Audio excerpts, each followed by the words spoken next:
Hello and welcome to another episode of Never a Straight Answer, the podcast that aims to cover a wide range of topics from conspiracy theories to popular culture and news. I'm your host, Gaz, and joined remotely by a satellite link up. They say the chances of anything coming from Mars are 1,000,001, they say. 1,000,000 to 1, they say. Well, here's Mr. Taylor. Yeah. Woo-hoo! Hello. Yeah. Keep the support up. It's a lockdown party, and Yeah. there's only me and you here.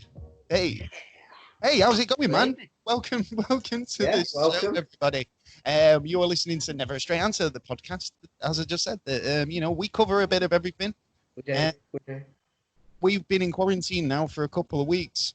I'm starting to go a bit stir crazy, I think. Oh, it's great. Oh, it's driving me fucking mad.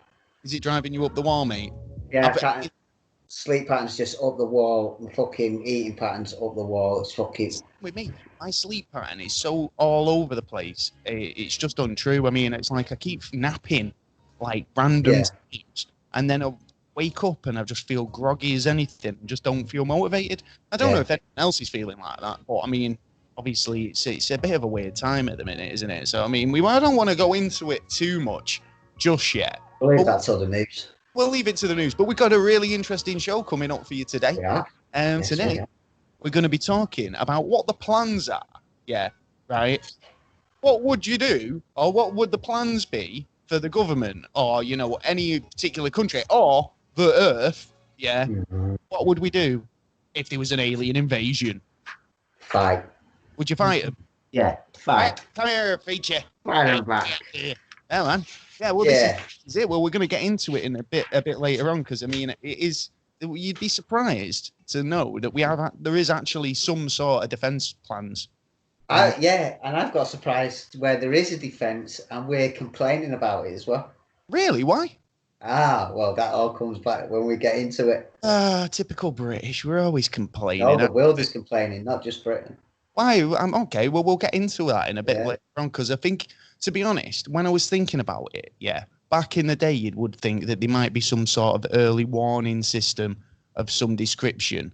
To kind of you'd think like maybe a siren or something that was that everybody knew about, but there's nothing like that. Yeah. I don't know. It's modern day. You'd think like there might be something a bit more kind of technological, if you like. You'd be let known over the phone or whatever. Yeah. But I mean, just quickly going back to that, so what's been going on recently, we just had a text message in the UK from like the government, and it was one of them where it was like, did you get your text message? Oh yeah, I got it this morning. Have you had yours? No, I've not had it yet.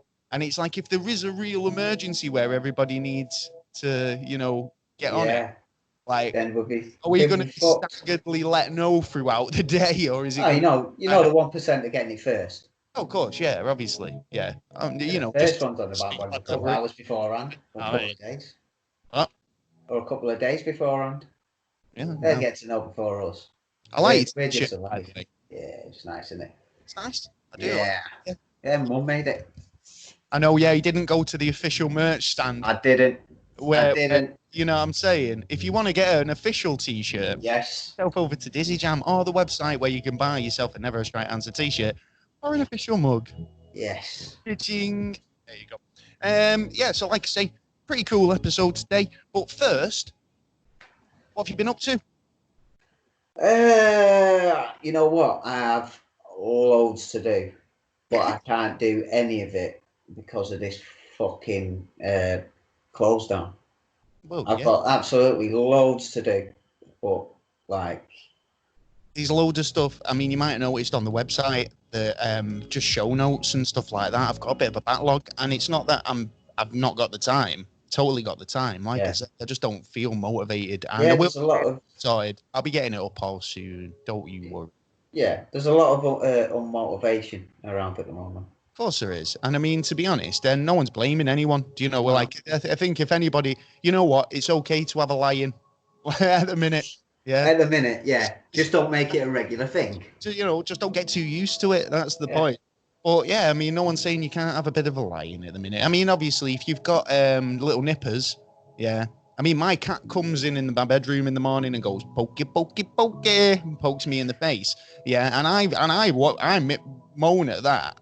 As a cat, right? Imagine a kid coming in, jumping all over you. All over you and go, Mama, Daddy, yeah, what we're doing today, we're going out. No, you nope. go in your room. I'll see you in a couple of hours. Nope. Can we go park? Nope. Can we go? Nope. It's just literally flat. Nope. Yeah. I mean, obviously, if your kids understand what the situation is, then that's great. But I mean, big up to all the parents out there who are doing a massive job, doing an absolute wonderful job. And you're looking after your kids, but you're also, giving them a bit of teaching skills as well. And I love that people are taking different approaches to it. Spend more time with your family where you can. And if nothing else, that is it, isn't it? Yeah. You get an opportunity to spend some time with your family. Take the opportunity where it's been handed to you on the plate. And you're getting paid for it. Most of you will be anyway, at least. Well, if you're furloughed, then you probably are. I mean, like, there's a lot of people still working though in a lot of different industries. It occurred to me today, like, we're making a piece of toast, and I'm thinking, this bread's so fresh. There's a guy out there who's making loaves, making sure that we all get a slice of toast. But we haven't got the pickers to pick up the fruit and all the vegetables. This is the thing. You can only do so much with your limited resources. So I've noticed this right across the board in terms of media, in terms of kind of, just generally things have just been brought back down to basics a little bit more. Do you know what I mean?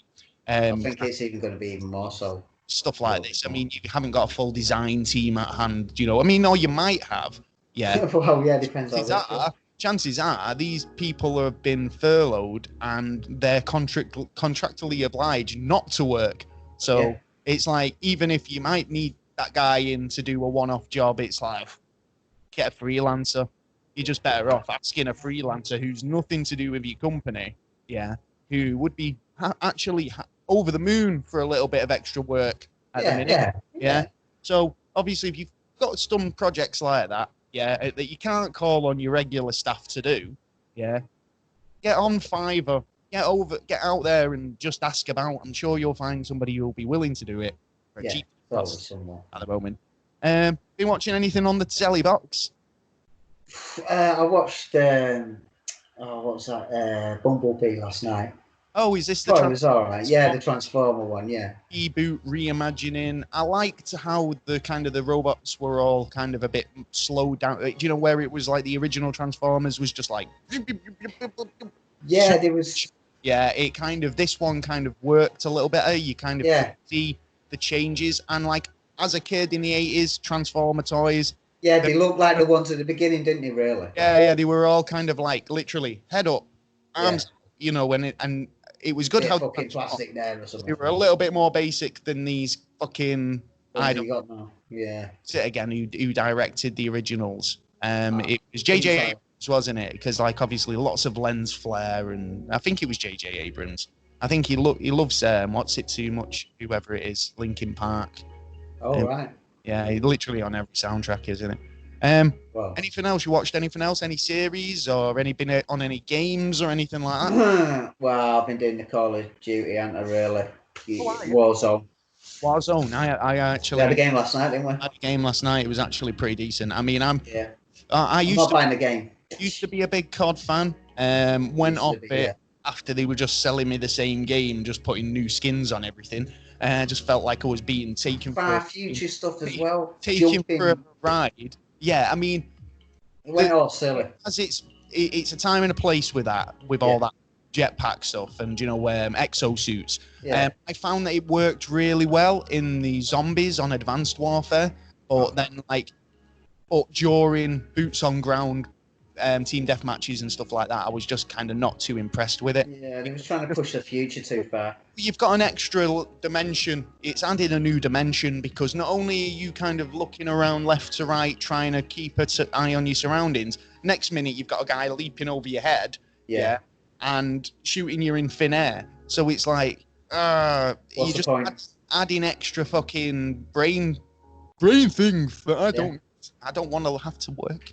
I have to work harder. Don't work at it. What? That's how you gain the points. That's true. One thing I watched this week, which I was absolutely in stitches at, was Red Dwarf Promised Land. Yeah, I thought it was okay, actually. I thought it was good. Yeah, I mean, if you're a Red Dwarf fan, I've been a Red Dwarf fan since I was a kid. Yeah. Since way back when, and big fan. And like, I felt like they were slightly losing the way a little bit. But totally agree. Really kind of upped the game and kind of brought it back to the older sort of ways of doing it. Yeah. I found it a lot better at the beginning than they ended up at the end. Yeah, it was a very slow starter. Yeah. But basically, if you're a big fan of Red Dwarf, it's a feature length episode which was aired on 2 hours. 2 hour long episode. It was fucking brilliant. Yeah. And basically goes back to original storylines, back to season 1 with Dave being the Messiah, the god of the cat people. Yeah, I like the way they brought the cat people back. Yeah, because I always thought, well, they've obviously gone off on these arcs. Yeah. One of them's probably not made it, because it's like, it reminds me of Hitchhiker's Guide a little bit, where it's like you've got, all the fucking idiots put on the B arc, all the hairdressers and telephone sanitizers and fucking... Saying that, though, we need hairdressers and telephone sanitizers.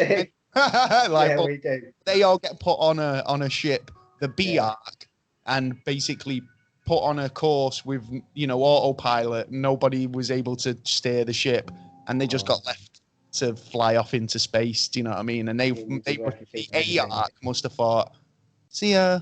You know what I mean?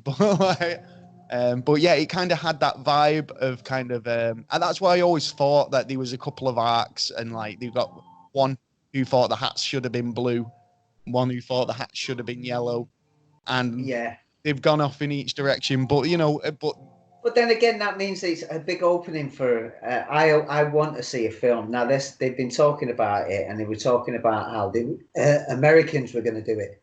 It would have spoiled it. It had to keep the same cast. Have you never seen the pilot, the American pilot for Red Dwarf? Yes, I did. It was a kind of a word for word sort of remake. Yeah. To be honest, I didn't overly like the cast. I thought who Daphne, who plays the woman who plays Daphne in Frasier. Yeah. She plays Holly, and I just thought it wasn't a bad casting for that, but it just wasn't right. Yeah. I could see her actually being in a Red Dwarf episode. Yeah. But not being Holly. But not being Holly, or another ship computer. Yeah. Yeah. On the British sitcom. Yeah. Yeah. Could totally see her working in the show. Yeah. But as Holly, no, it's Norman Lovett all the way. Yeah. It's got to be, isn't it? Illy was okay, but it's just not a patch on Norman. Do you know what I mean? You actually reminded me of Norman Lovett the other day when you were all sat there in the fucking dark room with your head floating about. Yeah, that's why I did it. Other things that worth mentioning, talking about space. Secure Team 10. Yes. Come back. Well done, Tyler, coming back. Bloody hell, Tyler. You know what I mean? Time, man. He puts a video out a couple of months back going, look, guys, I swear, I promise now. I've had some issues, but there'll be a video coming tonight. I swear down 6 months later. Yeah, but there have been some taken down, haven't they, really? I said, is he been any videos? I've not seen any come through. And like I say, it was one of those where it was like, I'd ask you regularly, has he been any Secure Team 10 videos? Well, no, really been anything on, do you know? It was just funny last week when I was actually thinking about it, and a couple of weeks earlier as well. Is he going to get back to on there and stuff like that? And then all of a sudden, after the show last week, bam, a video. So I was like, whoa, what's going on here? Now that's freaky shit. So then I looked at it, but I knew he was coming back because it was basically saying he was walking his dog going, he was coming back, blah, blah, this, and I thought, I hope this is the last time he has to do this, and that, like, he does come back. So, Tyler, come back and do a I'm coming back video. I've done this once myself, right? I wrote a blog. Yeah, I used to have this blog, and it weren't the greatest blog in the world, but it was like, you know, when you kind of stop doing something for a bit, and it's like I wrote this. It got to New Year one year, and I was like, hey, yeah, I'm gonna restart my blog. It's New Year, opportune time to get my blog back up and running. Yeah, and I wrote this blog going, hey guys, I'm coming back. Everything's gonna be great. Yeah, that is the last blog in the blog. Yeah, right. That was the last I did. I've not done another one since. Yeah, so it's like, well, you know, these things happen. Projects kind of come to an end. You know, yeah, dude, but it's just a shame you can't find the end. You know what I mean? And sometimes it has to go off. Yeah, exactly. Just go off the way it has to. Yeah, it doesn't end on your terms, if you like. Yeah, you know? Yeah. It's the sad fucking chop, and that's. So I'm glad he's back anyway. If you've not seen Tyler on Secure Team, he covers aliens, UFO sightings, from the bizarre to kind of like government operations. They'll check him out. I mean, he's one thing I do like about Tyler, and I've said this a couple of times, is he doesn't kind of say, this is my opinion. He says, you know, this is it. Have a look yourself and make your own mind up, you know. So and that's what we want you to do. Look at the stuff that we talk about. We're not telling you to listen to us and agree with everything we say. We're telling you, go out and this is the key. Use it and open that door and have a look through that rabbit hole if you want, or just carry on listening to us and what we have to say. Now, I'm a bit aware of the time, so we've got two more little things that I've been watching this week. Okay. Before we move on to what's fucked up where you're from. This week, coming from Liverpool, is the new series of The Twilight Zone. Yeah, you were telling me about the first one, weren't you? It was, well, yeah, I mean, to be honest, it was like I thought, oh, stick it on. I'll see what it's like. Now, I was intrigued because it was written by, is it, I forget his first name, but he's from one of the guys from Key and Peele. Yeah. Right, okay. Basically, the writer and director of Get Out is basically Jordan Peele. Yeah. Right, okay. Who's basically doing it. Now, he's written and directed. I don't know if he's solely written it or they've had a writing team or what. But to be fair, yeah, it's brilliant. Yeah, it kind of took me back to the old Twilight Zones, you know, with the, you were entering the realm of the mind. Step in the door. You know, that type of thing. And it was literally, the intro was spot on. The narration was spot on. Jordan Peele was spot on in his sort of role, and the whole. You want to make me want to go and watch it, man? You want to watch it, honestly. I think they're available on you know, Sky on the download. You can watch them a number of places, wherever you get your telly. Yeah, I get it. Yeah, I get it. But yeah, no, it was worth a watch. Last thing I watched was a movie yesterday, which is quite an interesting film. Basically, a guy, struggling musician, ends up kind of like getting in an accident, but when he wakes up from the accident, nobody remembers the Beatles. Yes. Yeah. One who can remember any of the Beatles songs, and then he ends up like forging this career on hits by Paul, John, George, and Ringo. It's actually you would do exactly the same thing if you were in that situation. Of course you would. Of course you would. But this is it, though, by extension. No Oasis. Yeah. No kind of, I mean... Well, Oasis could come afterwards, after he starts. Like, then they might think, you know what, boys, let's get together and like try to, this is working. And then they end up coming later. Just a little later, and everything that comes in as a musical form comes in a generation later. Yeah, I never actually thought about that. But maybe that is the case. Maybe it was wasn't John the Beatles who released those songs originally. Maybe it was them who remembered the songs from a previous decade. Oh yeah, well they must have been listening to the music from the previous decade, and something within that kind of music. Like songs that just kind of get like carried on, and then they'll be forgot, and a new artist can bring them out, but not Lily Allen. I'd say that. That's exactly sort of thing what Dr. Dre did. He he come out and he went back and went, look, all that good music from like the 50s, 60s, 70s. Oh, you know what? Let's bring that in with a bit more of a beat and, you know, a lyricist to speak. That shit. You got gold. And well, he did it. Look at him. He's a billionaire.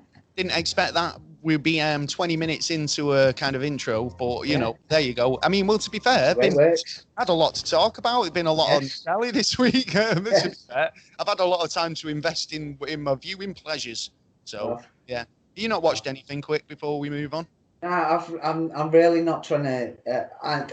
There are a few series I might want to watch, but I don't really want to start getting back into looking at series because I want to start looking at other avenues to get my head down. Those where I felt like this, if you know, now's as good a time as any, and I've been trying to be really proactive in terms of doing things, and keeping myself busy. And it was only like the last couple of days where I actually felt like sit down and watch something. Because I'd physically run out of housework to and spring cleaning and all the rest of it. Oh, well, I have actually had to start again because of just the way things work. Your pots get washed, they go in a pile, you know. Man's got to eat, hasn't he? Man's got to eat. So, moving on, we'll go into what's fucked up. Where you're from. Where you're from. Yeah, well, this week we've got an interesting one. It comes from Derek. Yes, Derek, yes. Derek. All right, Derek. Derek. Derek is emailing us from Liverpool. Nice city. Have you been to Liverpool? I have. Beautiful city, yes. Talking about the Beatles, it was a nice little segue as well. From the, you know, the liver birds there and the Beatles. Yes. Moving into today's What's Fucked Up Where You're From. So, as usual, I found a nice little paranormal investigating team. We love a paranormal investigating team in there in the areas, man. There's always. Now, I did expect Liverpool to have one, you see, because they are a big city. Yeah. There's a lot of paranormal stuff going on. What history as well. And the team over at Trinity Paranormal. Yeah. Yes, Trinity. Investigate, and they've done a fair few little investigations. They've investigated the Empire Theatre, also the Williamson's tunnels, as well as the Grosvenor Ballroom, and they've basically been out there. There's loads of like testimonials on their website saying like they've had a lovely time going out with the team, ghost hunting, having them free meals and like, you know, sit down to investigate. Well, you see, I wouldn't mind going out on a ghost hunt. I wouldn't mind even myself. You know, Susie was saying in the episode, oh yeah, if you've not been and checked out our new series on YouTube, go over and check it out. Episode 1 of NASA Lockdown is available on YouTube. Go and subscribe. And this week we got our tarot cards read. We did. That was pretty interesting. Yeah, it was interesting, all right. Well, you got all the glory, I got all the what? Yeah. I'll be in it to win it. Yeah. Let's just see what the future brings. Well, we all know. See what that future holds. Yeah, no. I don't know. Well, you know, yours wasn't too bad. They kind of said too bad, but it was, you know, little devils hanging around there. I think you were just kind of split-minded in what you were asking for, to be honest. I think you had too much kind of like your thoughts were all over the place. Yeah, it was good. It was good reading in that way. To focus on one thing, it started to kind of open up a bit and be a bit more clearer. Now, I don't know. I mean, I'm not sure about tarot cards. I've not had too much experience. I'd like to have a few more readings and maybe see what they say and see if they kind of say similar stuff, because again, it's all about statistics. I don't think you're allowed to until 6 months afterwards or something like that. You statistically speaking, it's again about, you know, how many cards are in the deck and what are the odds of your card coming out. Yeah, probabilities. You know, and probabilities. Now, each card's got a different path or a different, you know, reading. So, you know, we could go either way, really, couldn't it? I mean, I could draw the next cards and it could be the total opposite of what, you know, Susie said. But like I say, get over to YouTube and check us out at Never a Straight Answer. I found this story quickly on What's Fucked Up Where You're From. Stargazers spot flashing blue UFO and managed to catch it on film over in Liverpool. Oh, yes, because it's quite a hot spot. So stargazers have claimed to spot an unusual object flying over the Wirral in some footage. Basically, Lisa Khan or Cairns said that she was looking up at the sky in December and just after midnight when she saw a flashing light. The 23-year-old said that she usually looked through her telescope to observe the moon, but because it was a particularly clear night and the skies were quite clear during the early hours on Christmas Eve, she was looking through a telescope from home and managed to catch something a bit dodgy in the sky. So it was kind of like a blue orby type flashing light. She got some photos through the telescope as well. So I will make sure that goes up on the website and you can make your own opinion on it.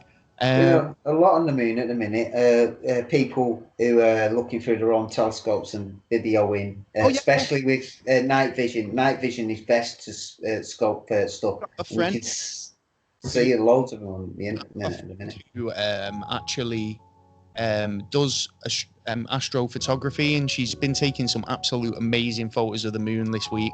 And if you've noticed, it's been like the supermoon. So yes. Big supermoon with quite orange, big moon in the sky. So I managed to get a nice photo the other day, but I mean, again with your phone, it's not as good, is it? No. But going back to again Liverpool, the 11 most haunted places. I found this article. Now I won't go into all of them, but I'll probably go into a couple. But they've got some pretty crazy, creepy reasons behind the hauntings as well. So, okay. The Adelphi Hotel, which is in Liverpool. Before it opened, they stood another hotel on the site in 1826. The hotel was replaced by another 50 years later, and then in 1911, the process of replacing started. The hotel's first since it first opened its doors as a Britannia Adelphi back in 1914. So rumor has it that the hotel has a very kind of spooky history and there's plenty of ghosts, and it's picked them up quite a few along the way. Many guests have reported seeing ghosts of George, a ghost they call George, I suspect, standing over the beds on the 5th floor. Not Beetle, is it? Yeah, it could have been. It could have been. It could have been. Yeah. Here comes the sun. It's like, what?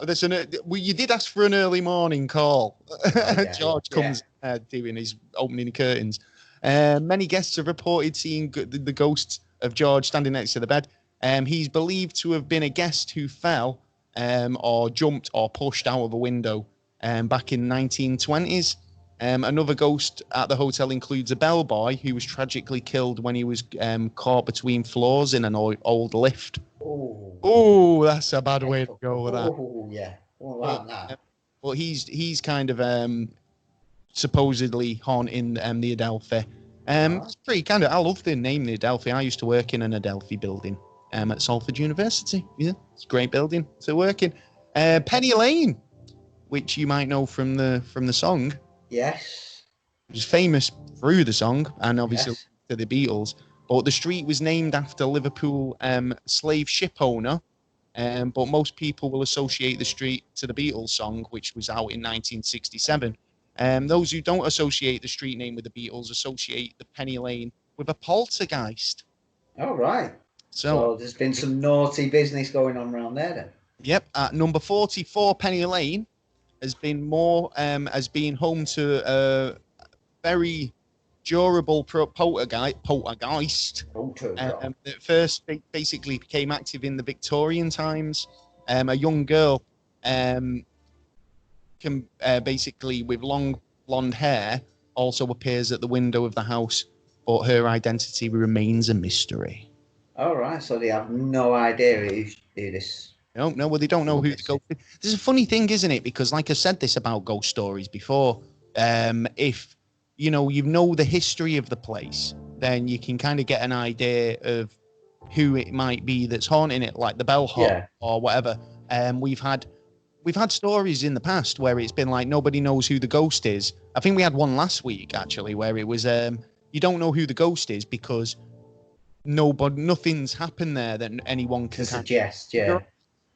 Where, how do you know? Because like that we've said earlier, I mean, that's Penny Lane. That's a house in Penny Lane where stuff's going on and they don't know who the identity of the girl is. But say the Adelphi Hotel, it's hiding a mystery. Well, there was a previous hotel stood there, and before that, who knows? There could have been an older hotel before that, and there could have been, you don't know. Churchyard before that. Churchyard before that, exactly. So you don't know what the history holds to say, oh, well, we don't really know who this ghost belongs to because we know the history of this building. Yeah, but she's in Victorian clothing. She looks Victorian, the outfit of... Then you're going to presume that there's going to be like a period of 100 years or so where you can knock it down, where, and then you can find out something like where what building was there at that time. I thought you had anything happened at that time. Hey? You had one then. Poltergeist. Oh, yeah. Yeah. Well, the last one in our trip to Liverpool is the Newsham Park Hospital. Okay. Now this, the building was once an orphanage dating back to Victorian era once again.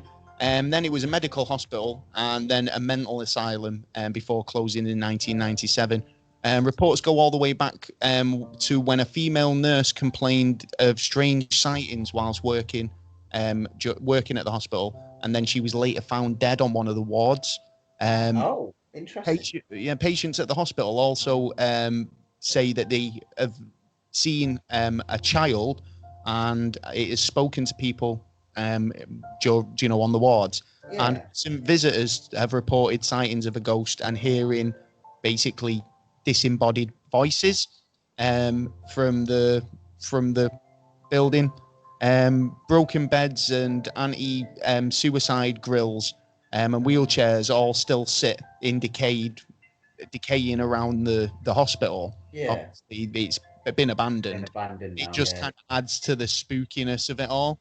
But obviously, it's interesting that the was it a nurse who died? Yeah. It was interesting that point that the nurse actually died from the actual ghost, or saying something, and then there was an issue afterwards. Well, one former worker said he still has nightmares and he's pretty much traumatized by the pure evil in this building. He basically said he remembers going down to the basement one night to get a blanket to keep himself warm. Yeah. As he walked into the storage room, he saw a man in a white coat, no head, and walked straight past him, and then through a wall. He fell he fell out of the room terrified. Another time he was in the reception and there was a sort of a stone staircase opposite. I looked up and saw a woman in a Victorian dress. She was standing on the second, stood there for a second and then disappeared. Said I found out that she was the old matron that used to be the matron of the orphanage. See, I wonder if there's been more deaths there as well. Probably. Not just that one. The thing is that's one of those interesting sites because I think we covered something similar again last week where it's been repurposed as a building. It's firstly it was an orphanage, right? Yeah. Not as many deaths as you probably think. Depends. Victorian era, so it could have been kids. Yeah. But they would have been more likely been killed at work than they would have been in the place where they sleep. That's a good point, right? But then obviously it's been turned into a hospital, right? Yeah. People die in hospitals all the time, right? Then you've obviously got the fact that it was a mental hospital, right? And is that kind of like, I don't know. It depends how people are treated, really, isn't it? And especially accidents. It's sort of a weird combination if you think about it, from being like a place to hold kids, to look after kids, to a place where you look after adults who are normal, sick, and then mentally sick on top of it as well. So it seems to like the area has been, you're a moderate. Now you're getting a bit more evil. Now you're getting even more evil on top of each other. So it's just built up on that site. I don't know. Is it on the ley line? It might be on the ley line. It's on the ley line. then you never know. Actually, these things, you know, they've always got kind of some sort of, I mean, maybe not explanation, but you know, like I say, some people might be able to kind degrees of explanation, a bit of light on it. And I mean, like when you explain what the building was used for, makes a bit of sense. So you know, one last thing in terms of what's fucked up where you're from and a connection to Liverpool, Derek Acorah. Yes, R.I.P. Now, if you're about Derek, yeah, right. Obviously, you were communicating with the dead. Yeah. If you can get me a message. I'm here. I met Derek Acorah once, like, but do you know who he kind of reminded me of that? And he was probably based on him. But do you know that Phoenix Knights? Yeah. Phoenix I'm sensing a nonce in the corner. Yeah, exactly. That's the one. Yeah. I'm getting the name John. yeah. Hey, it's not me who's saying this. You've got to promise the cost telling me this shit. Some people just don't want to hear truth. That's what it is. But it just, yeah, it kind of totally reminds me of, like, you know, that. Yeah, I gotta agree. When I first saw that on Phoenix Night, I thought, yeah, Derek. That's definitely Derek Acorah. But then when he come out with all that shit, it was like, whoa. Well, there you go. That is what's fucked up where you're from. And from one Derek to another. Thanks a lot, Derek, from Liverpool, for getting involved and getting into big respect. If you want to get involved and if you think you've got some pretty fucked up shit going on in your area, then drop us an email at neverastraightanswer.com. Oh, no, is it .com? Yeah, go to neverastraightanswer.com and leave us a message there in the contact us page. And we will get back to you. And yeah, so we cover anything. If you got some urban legends or ghost stories, paranormal happenings, weirder the better. Give us all the deets. Yeah, and we'll be on it. So thank you, Derek. But like moving on, I'll give you a bit of a round of applause. Nice one, Derek. Yeah, nice one, Derek. You know what? Since the lockdown, liberal with these rounds of applause. Whoa, calm down, chicken. I know, generally it was for me, wasn't it, at first? But, like, you know, everyone's taking my applause. Well, if you turn up at the bunker once in a while, then you know what I mean. You could get one. Don't tell Mr. Corona that. Told him last. Tell him every day. Yeah. Want to go back to work? Obviously not listening to you. Well, like I say, this week we're talking alien invasions. Yeah. It's an interesting topic. Like I say, is of anything coming from Mars are 1,000,000 to 1. They say it's War of the World. Now, funny enough, going into this, Gareth, one of our long-time listeners, posted something. He was basically saying, like, you know, in this sort of fucked up situation we find ourselves in, he was having a think, and it kind of brought him back to the words of H.G. Wells about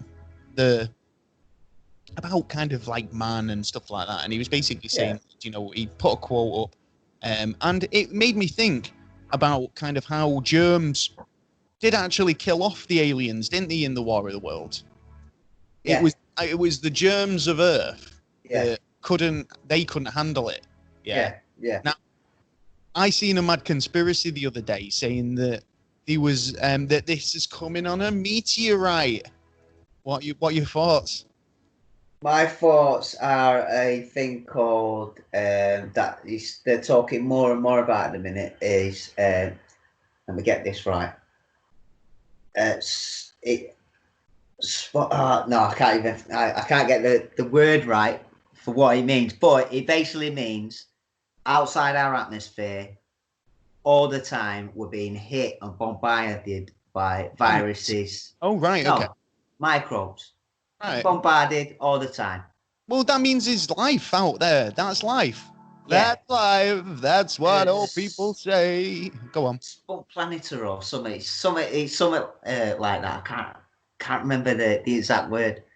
But what it means is every planet in every solar system in all the universe will be spreaded with all these kind of germs that are surviving. And if they manage to get to the bottom and actually survive, they could start up. They could start growing. Okay, so what do you think the chances of this actually being something from out of more possibility now than ever? Because I was watching something the other last week about how they did experiments where they get a balloon and they put it above our atmosphere, so nothing within our atmosphere can affect it, to see what was actually out there. So when they brought it back down and they had a look through the microscope and that, you can see there's actually other stuff out there, other elements, other things that are being made up by what you and me have been made of. Carbon. Carbon, oxygen, and other elements in different mixtures that survive. Didn't they do big pieces where they put some viruses out into space to see what the effects would be? Yeah. And as far as I'm aware, they thrived out in the vacuum. Food poisoning. Yeah. Thrive like a motherfucker. Wasn't it? Yeah. Was it E. coli? Yeah. Now, it in terms of growth, it grew exponentially. Yeah, massive. What they expected. Yeah, now, could it be that, like you say, if these things are traveling around in the vacuum of space on meteorites with no atmosphere, could they be potentially panspermia? It's what it's called. Panspermia, yeah, exactly, yeah. So I mean, it's planet basically. Yeah, of course, that's kind of like the seeding idea, isn't it? Yeah. How the planet got its jumpstart, but it's interesting it's an interesting concept to think that this could have been sparked up by a meteorite, that something's hit, or even alien, or like you say, an alien invasion, weakening us, getting us kind of ready for. Well, not even that. Even to start us up. As in, they could have gone, right, we're a million years advanced, right, we've got this, this, and this. What can we do now? Well, why don't we send these chemicals to all around the universe and see what turns up? Like, we put this on this planet and see what happens. Or we put a monkey on there and see what happens. Or like in War of the Worlds, they've fucking seen the movie and they've gone, listen, we're going to get fucked up just by their natural germs down there. Yeah, so if we send our own germs down first, to sort of take over the place, when we arrive, if the place is perfectly convenient for us, we can stroll around not worrying about getting a cold. Well, that's all it is to them, potentially. Now, an alien invasion or space invasion, obviously common themes in science fiction stories and films, and extraterrestrials invading Earth either for, their own gains, experimenting on life, taking over, enslaving us. Let's put it this way: harvesting us for food, stealing the planet's resources, whatever else. What we've done in the past when we've hit another colony, or even if we've met another animal, what we've done is we've abused it. No, we basically go. It's like with the fucking, the British colonists. Yeah, it's like you go to India, you go over to fucking wherever, and it's like, hello. We're British. Hello. You're there with your flag and all the rest of it. And, when it's like, they try and indoctrinate you into their sort of their teachings, their thinkings, because back in the day, they would have just thought these people as uncivilized, if you like. Yeah, now, mostly did it with force, which if there's going to be an alien invasion, there's more likely we are uncivilized to them. Look, we're uncivilized to ourselves and we live on this fucking planet, you know what I mean? Probably one of the most uncivilized species on this planet. We destroy everything. We build stuff where it shouldn't be built. We fuck with nature. We fuck with animals. We fuck with insects. We fuck with everything. Air, pollution. I've said this before. Now, if an alien species was going to try and make first contact with us, we're so fucking we've got so much defense here. We're going to be the species that they want to make first contact with. Yeah. Right? I'd pass you by, man. I'm not going there again. Look into the whales and the dolphins going, this human lot, what are they like? Well, apparently we're in the trade packs. They'll be like, they're dickheads. They're dickheads. You want to see what they've done to our oceans? You want to see what they've done to the environment? Wipe them out, mate. Take us. We'll help you out. We're quite a placid animal or whatever, mammal. Oh, and it's like, are they kind of more intelligent for just sticking to what they know? It's like the old thing I always come about is, are you more intelligent than an ant? Yeah, that's true. But this is it. You know how much intelligence it is. We believe that it's computerized by the mother ant, the Queen Ant to go out, go and get food, bring it back, and they've all got their own jobs, like everyone. We've got our own jobs to do, but then is there more to that ant than just that? Just because we don't see him watching TV and like doing this, that, we consider ourselves more sort of advanced because we've created stuff like TVs and we use that a lot, and we've created an infrastructure for things, but rather than kind of sticking, we've basically just literally gone, that's mine, that's mine, that's dominated mine. Species, We were like Cat in Red Dwarf, walking around going, that's mine. Yeah, it's mine. That's it. Yeah. It's like, what? You've got a river there. What? You got beavers in that river. That's mine. It's fucking ridiculous. So I mean, at the end of the day, it's like we've invaded this planet as a species. Yeah. We've abused it. It has happened. It's happened. We've invaded this planet, right? As a humanity, right? Now, we're fair enough. We're native, but a native animal can invade. Do you know what I mean? Native though. What? Well, native. That's the question. Again, if you wanted to go back to panspermia and like, why we a seeded planet and whether we were a result of that and basically or genetically modified as I'll say that it's more likely than I come from an ape. Well, because that's actually getting thrown on the back burner at the minute. It's getting squashed. There's a load of scientists looking at it going like, that doesn't work. The missing link. There's something else missing, and what they're looking at is wrong. But the fact is, they have got so many links in the chain that it's so proven that it's like, right, even with a missing link, you can still see that evolution happened, in one way or another. Now, Futurama do a really good episode on this, where Professor Farnsworth goes, I don't want to live on this planet anymore because everyone's like, oh, fucking cavemen frolicked with dinosaurs, right? And he's like, no, and he gets all the missing links, and he's like, oh, well, even if one's missing, it's like just pretty much what I said, so he goes out to try and find it, right? But then they spin it around and make it out as if like it's still, some creator, but it comes to the conclusion that, evolution's still possible, even with that arc of creation. So even if you have a creator, who creates the initial spark, then to the advantage of what we've got, just genetics and fucking basically breeding and but to the advance of what we've got, I mean, it's not clear cut as that if you look at it around space and other stuff as well. Like there's so much stuff that is in order when it shouldn't be in order. It should be in chaos. Everything should be in chaos, but it's in order. So if it's in order, the only way you can put something in its order is something is putting that in order. Now, it might be a case of something of like, it's just that magical element that we don't know anything about that's doing this. Yeah. Or it's on a course that we've been set on a path. And that's more likely what's happened, that we're set on a path, because look, we're like 50,000 years overdue for a meteorite strike, right? And I'm talking like destroyed. You know what? They'll come out for about 3 of them at once. You know what they're like. Yeah, more than likely. I'm waiting for a meteorite strike for fucking hours, and then 3 will come at once. Yeah, and then we're waiting for Yellowstone to go up. Yellowstone's ready to go. In fact, there's what was it, 650? For some reason, I was going to say never eat yellow snow, but you said Yellowstone. Do apologise. Carry on. Yeah. Don't eat yellow snow either.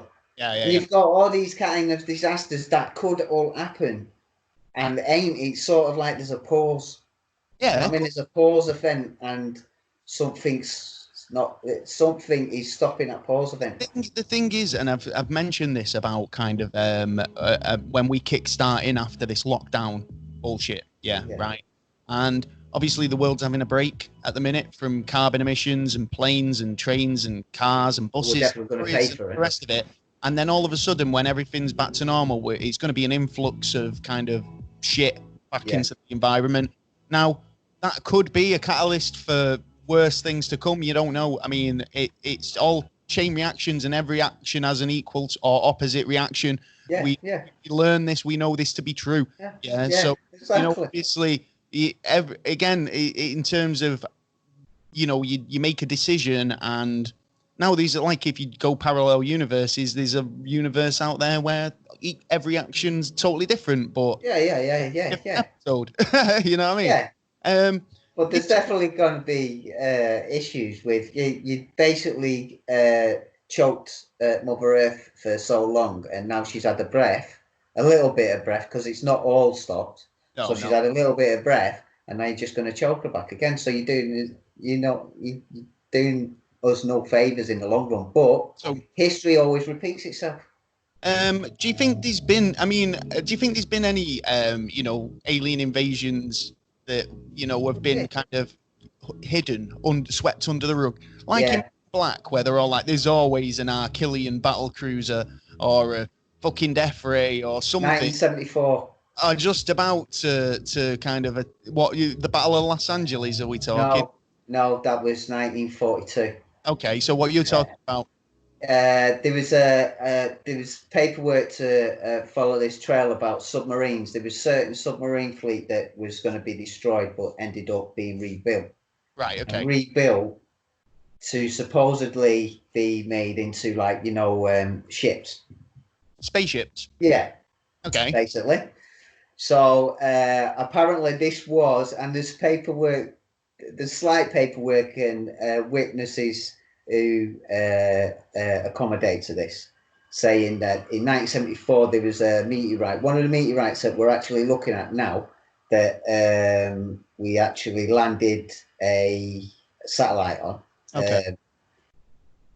That one, there was supposedly going to be a kind of war, and there was a big battle that went on around there. This is kind of like what we're talking about with Dulce Base, wasn't it? Where there was supposed to be this sort of intergalactic war.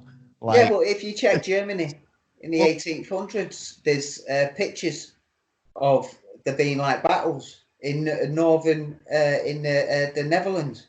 There are pictures out there of there was battles of circles and discs in the sky. There's all kinds of shapes and sizes, and these are dictating what had actually happened back then. So if that had actually happened then, who's to say it won't happen again? Well, it's true. I mean, the thing is, when you think about alien invasions, the only one that actually springs to mind that kind of was potentially the closest humanity has got is H.G. Wells' War of the Worlds. Yeah. Now, obviously, it was a radio series that was played.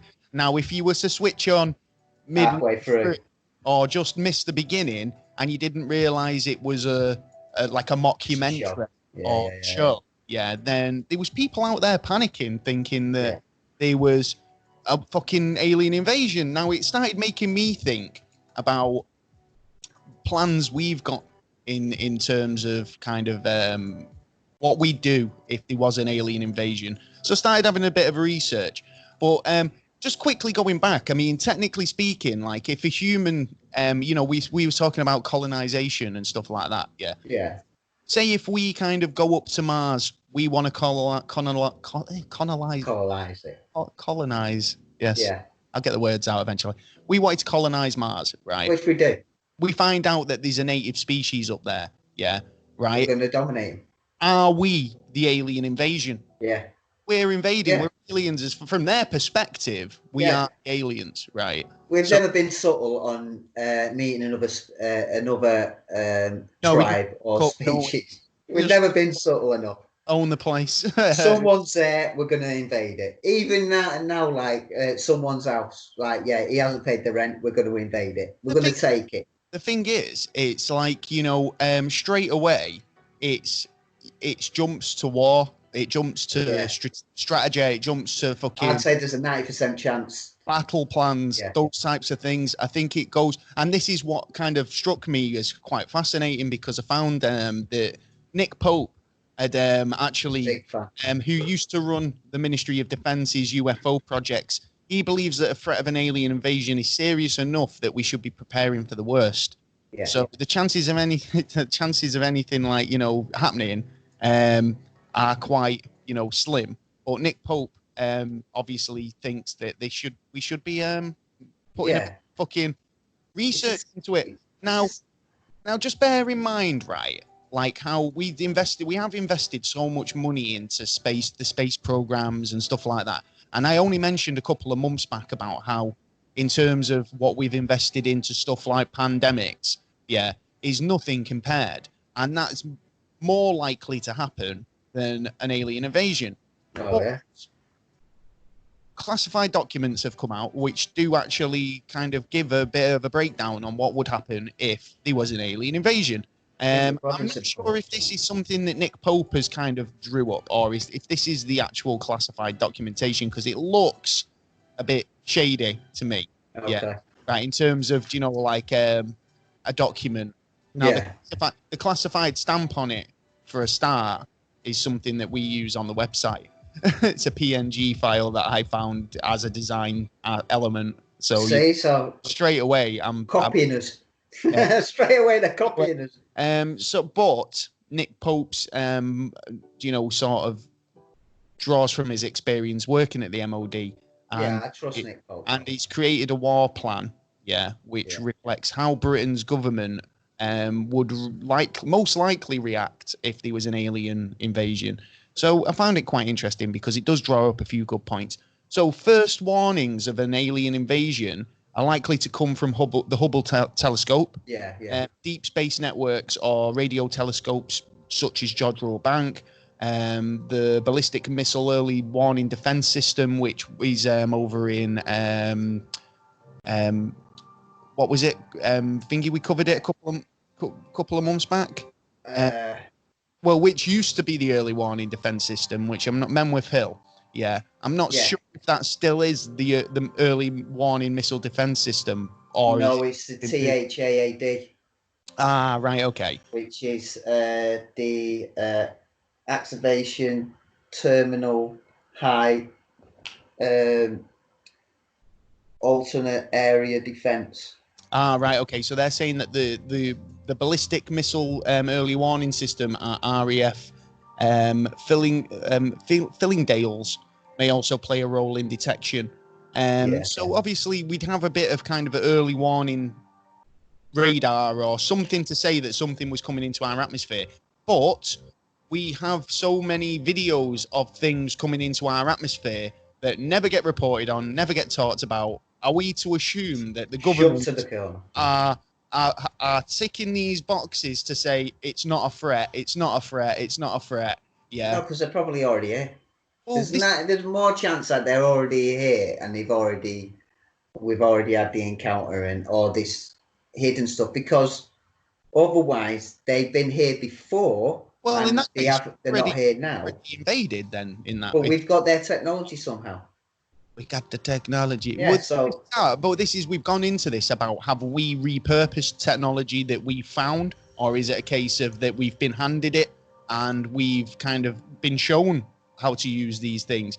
I mean, it was like, there's a lot of things that came out very in quick succession that just revolutionized the world. Right. Really quick. Transistor straight away, bang! It dominates. That's what I'm saying. It was in everything. So even fiber optics, stuff like that. These things just don't, just materialize out of nowhere. Into green glasses. Exactly. So I mean, the first initial thing they'd have to do is, so in terms of the UK, if there was a threat to the UK, then the threat level would be immediately raised to critical. The PM, at the moment, Boris Johnson, would form a war cabinet with members that to include the Home Secretary, Secretary of State of Defence, Foreign Secretary, and the Chief of Defence Staff, and the Government Chief Scientific Advisor. Any UK military response will probably be a part of an internal collaboration, possibly led by the US and involving NATO. And I've seen the top of the list out of civilians.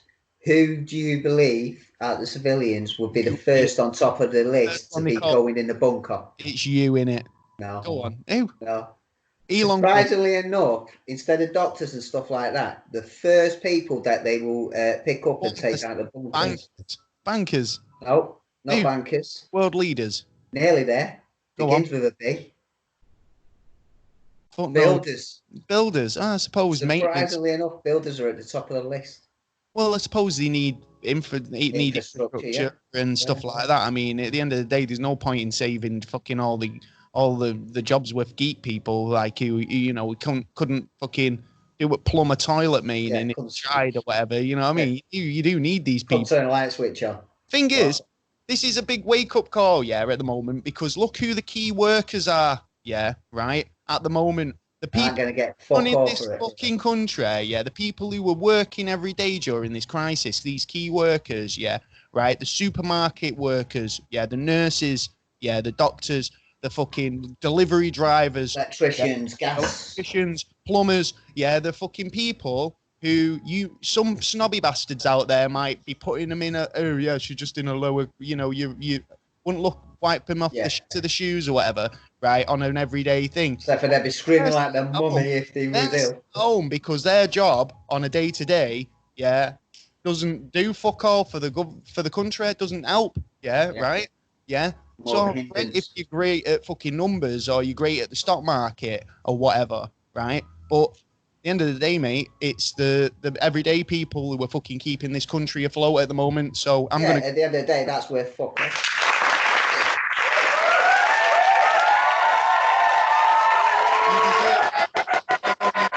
Fucking heroes, I tell you, fucking my heroes. I tell you what, my bread was fresh as fuck this morning. Nice one. So, yes, basically, in terms of what had happened is we basically just we go into war, right, with a force that we had absolutely no intel on. Well, I disagree about the intel either, because the thing I've noticed is I collect, when they talk about, aliens this, aliens that, this on this, this alien does this alien does that, and that. I like to collect the little bits of info because you never know. You know what I mean? You never know. And it could actually have you could have actually the right answer where everyone else is going, that was all bullshit. That's all shit. Yeah, so, treat it as shit until it might be there and you might need it. You never know. You never know. Well, so basically, Nick Pope goes on to say you can get all this information over on his website at nickpope.net. By the way, he's got a PDF there on his alien invasion war plan. The first warnings of any alien invasion would be obviously come from deep space, like I say. I think I've lost track here. Where are we up to? It'd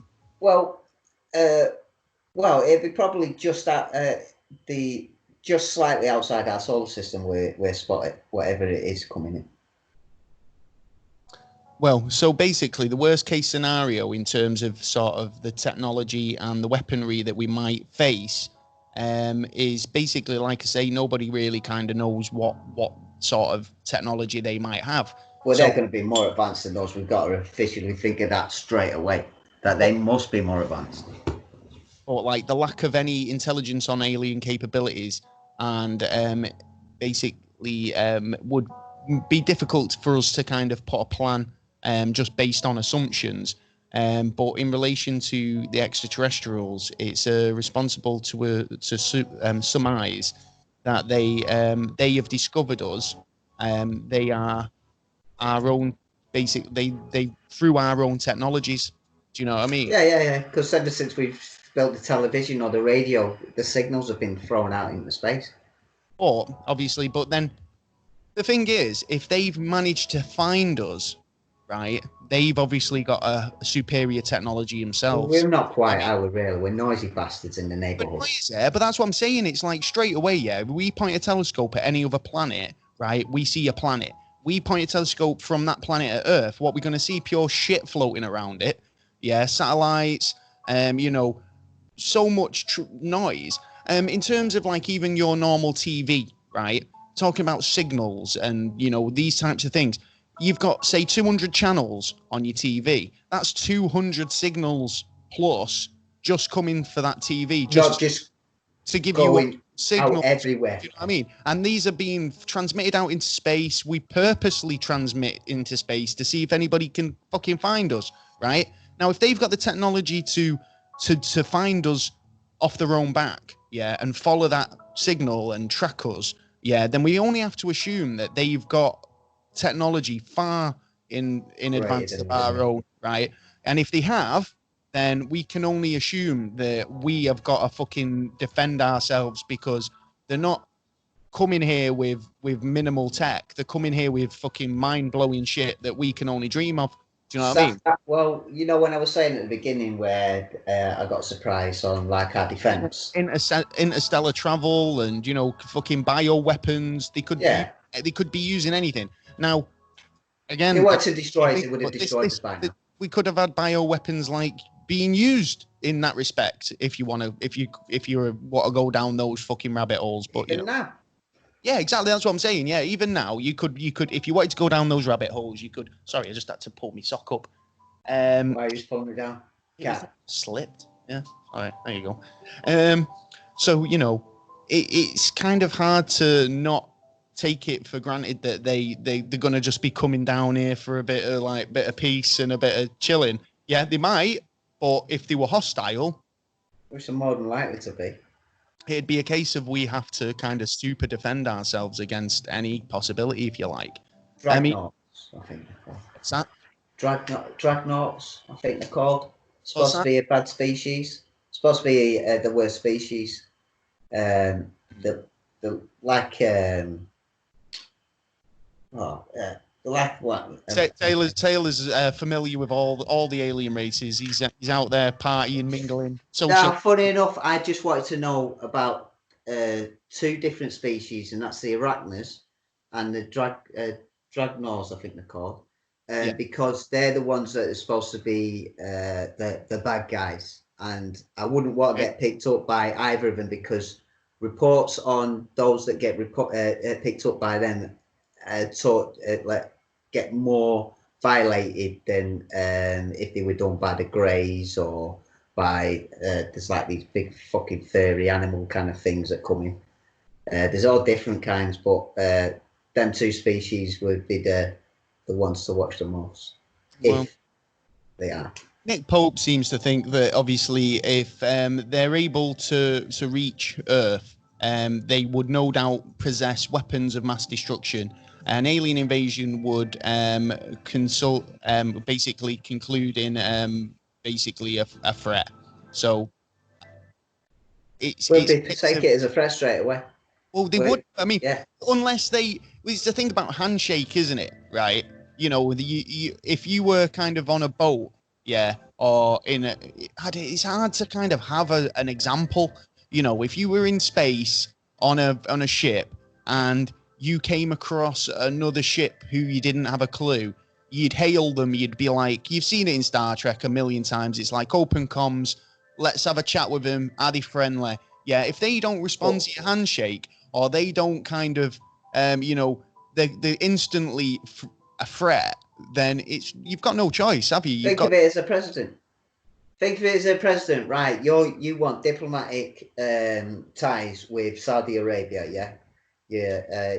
US president. So you want diplomatic. You've only heard this, that, and the other about him. So what do? You send in a team. You investigate them and what they actually want, what they actually do. Are they good for you and your country? If they're not, then you can turn down the call. If there's actually something there for you, then it's worth looking in. So we'd have to find the information before we could actually communicate to them.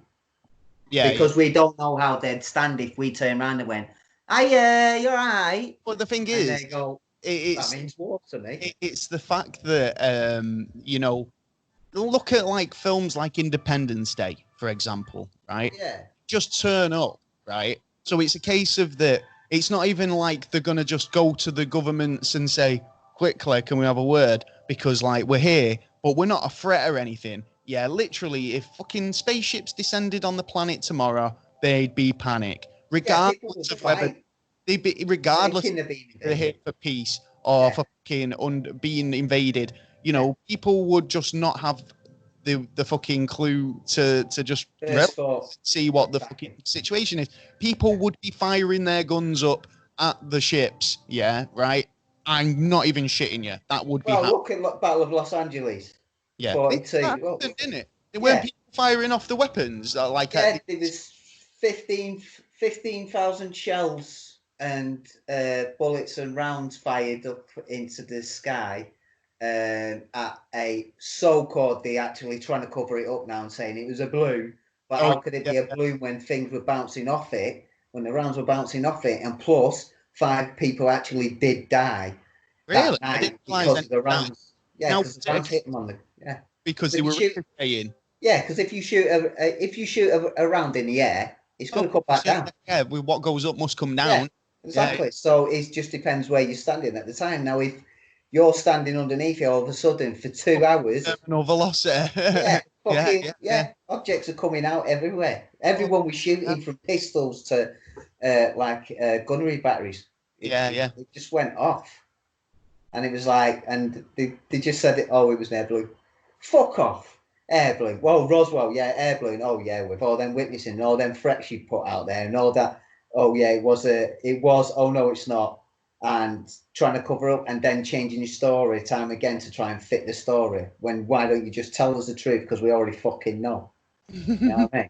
We already know. So tell us the truth. That's all we want. And you to say, yeah. And it's the same with Area 51.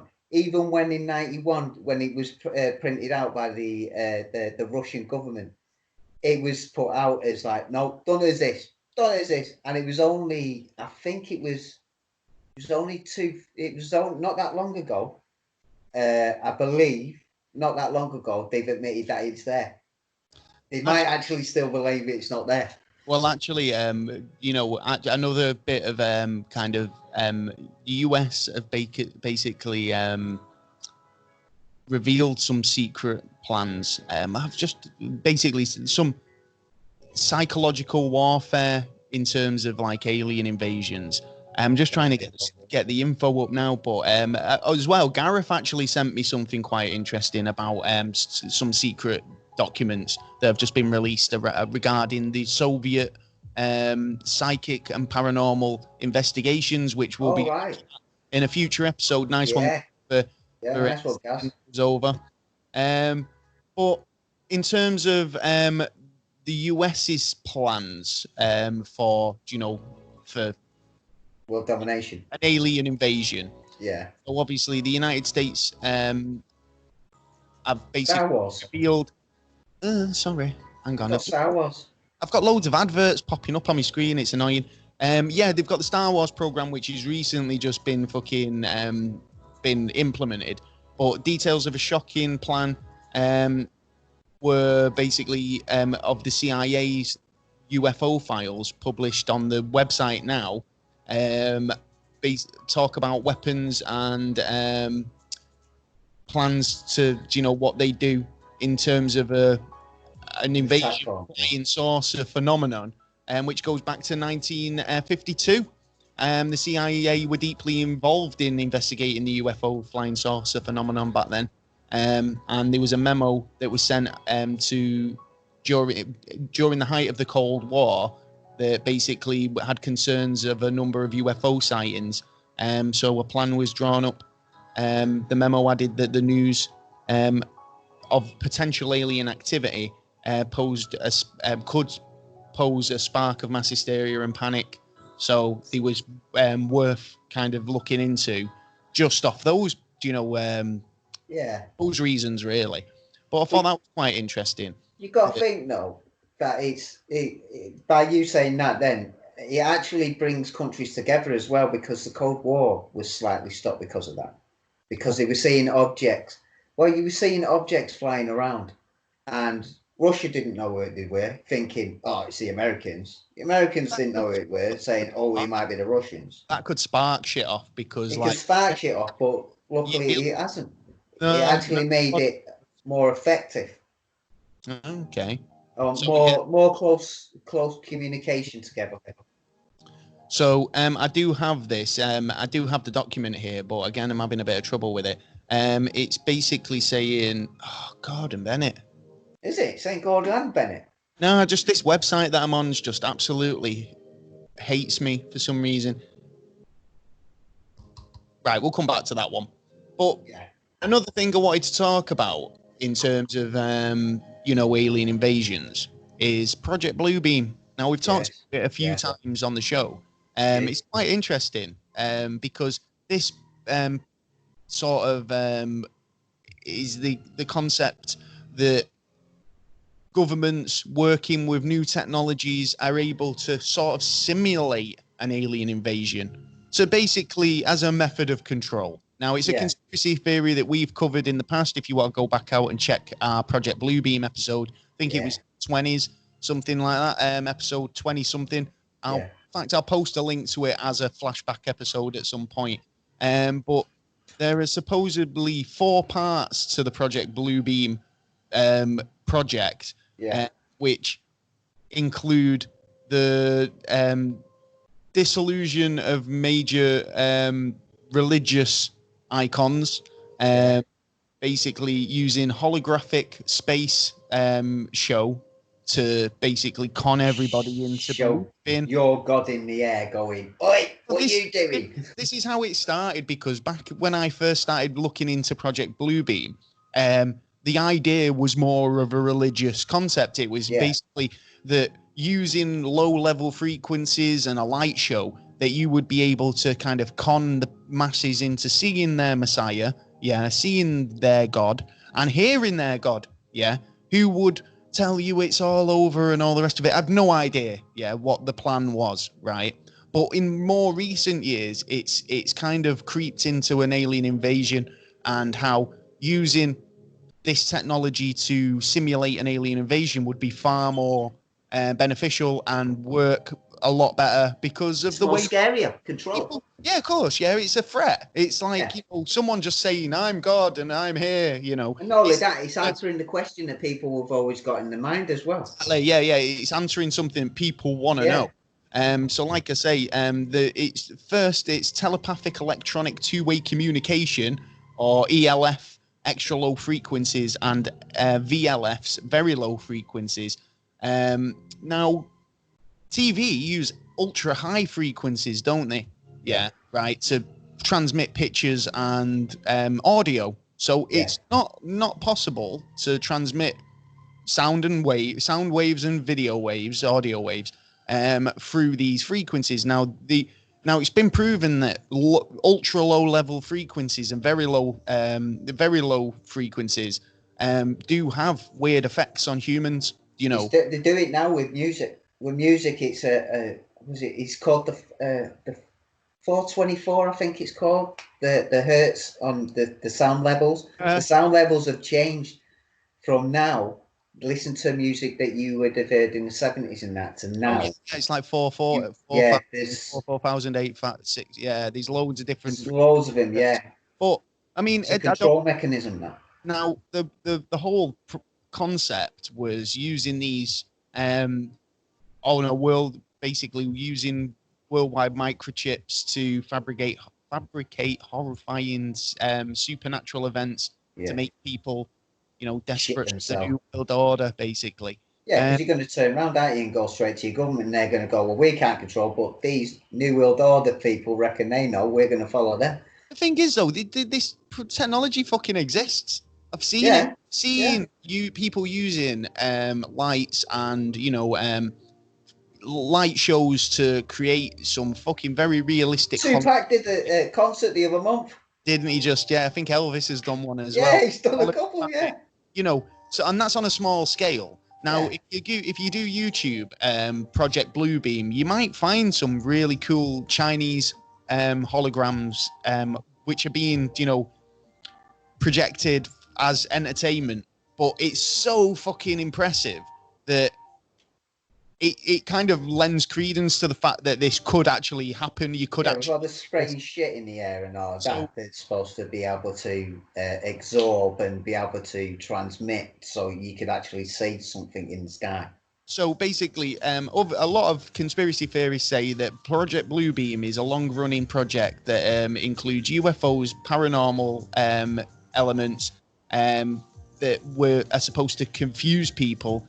And basically lead people to believe that there's an alien threat with deep religious undertones that will create panic amongst the masses, which will result in in the use of nuclear weapons, full disarmament, and national governments would be basically punished in the fucking aftermath as well. They obviously want us, or they would have destroyed us by now.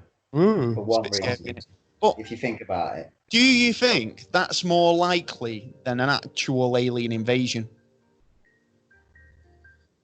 No, I think it's more likely to be, if I was to do it, like they're doing it on the hand. But the government start making you. The government are here now, right?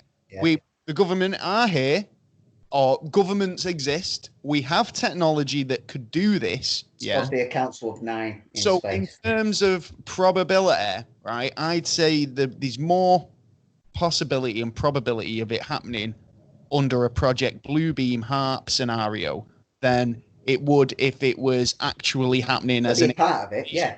Because the odds of an alien species finding us, reaching us, and then invading us, right? You've got 3 aspects there, right? But on the flip side, we're here, we've got the technology, we could do it if we could try if we wanted to, yeah. Right? That makes me think that if an alien invasion happened tomorrow, would my mind ultimately think, Bluebeam, or it's us, it's not real? Would I automatically think that, or would I believe it? Would I believe that these aliens were real? Would I believe that we were being invaded? They're doing the spy trick, but on a bigger scale, like making someone believe something that might not be there, but actually it might be there. So it might be the scale of, we're telling you this, but then we're going to tell you this. They know what scale on they're going to, when they tell you what happens, because they know the reaction and they know what the result's going to be. So so the outcome will work out much better for them. As it stands, we know fuck all about it.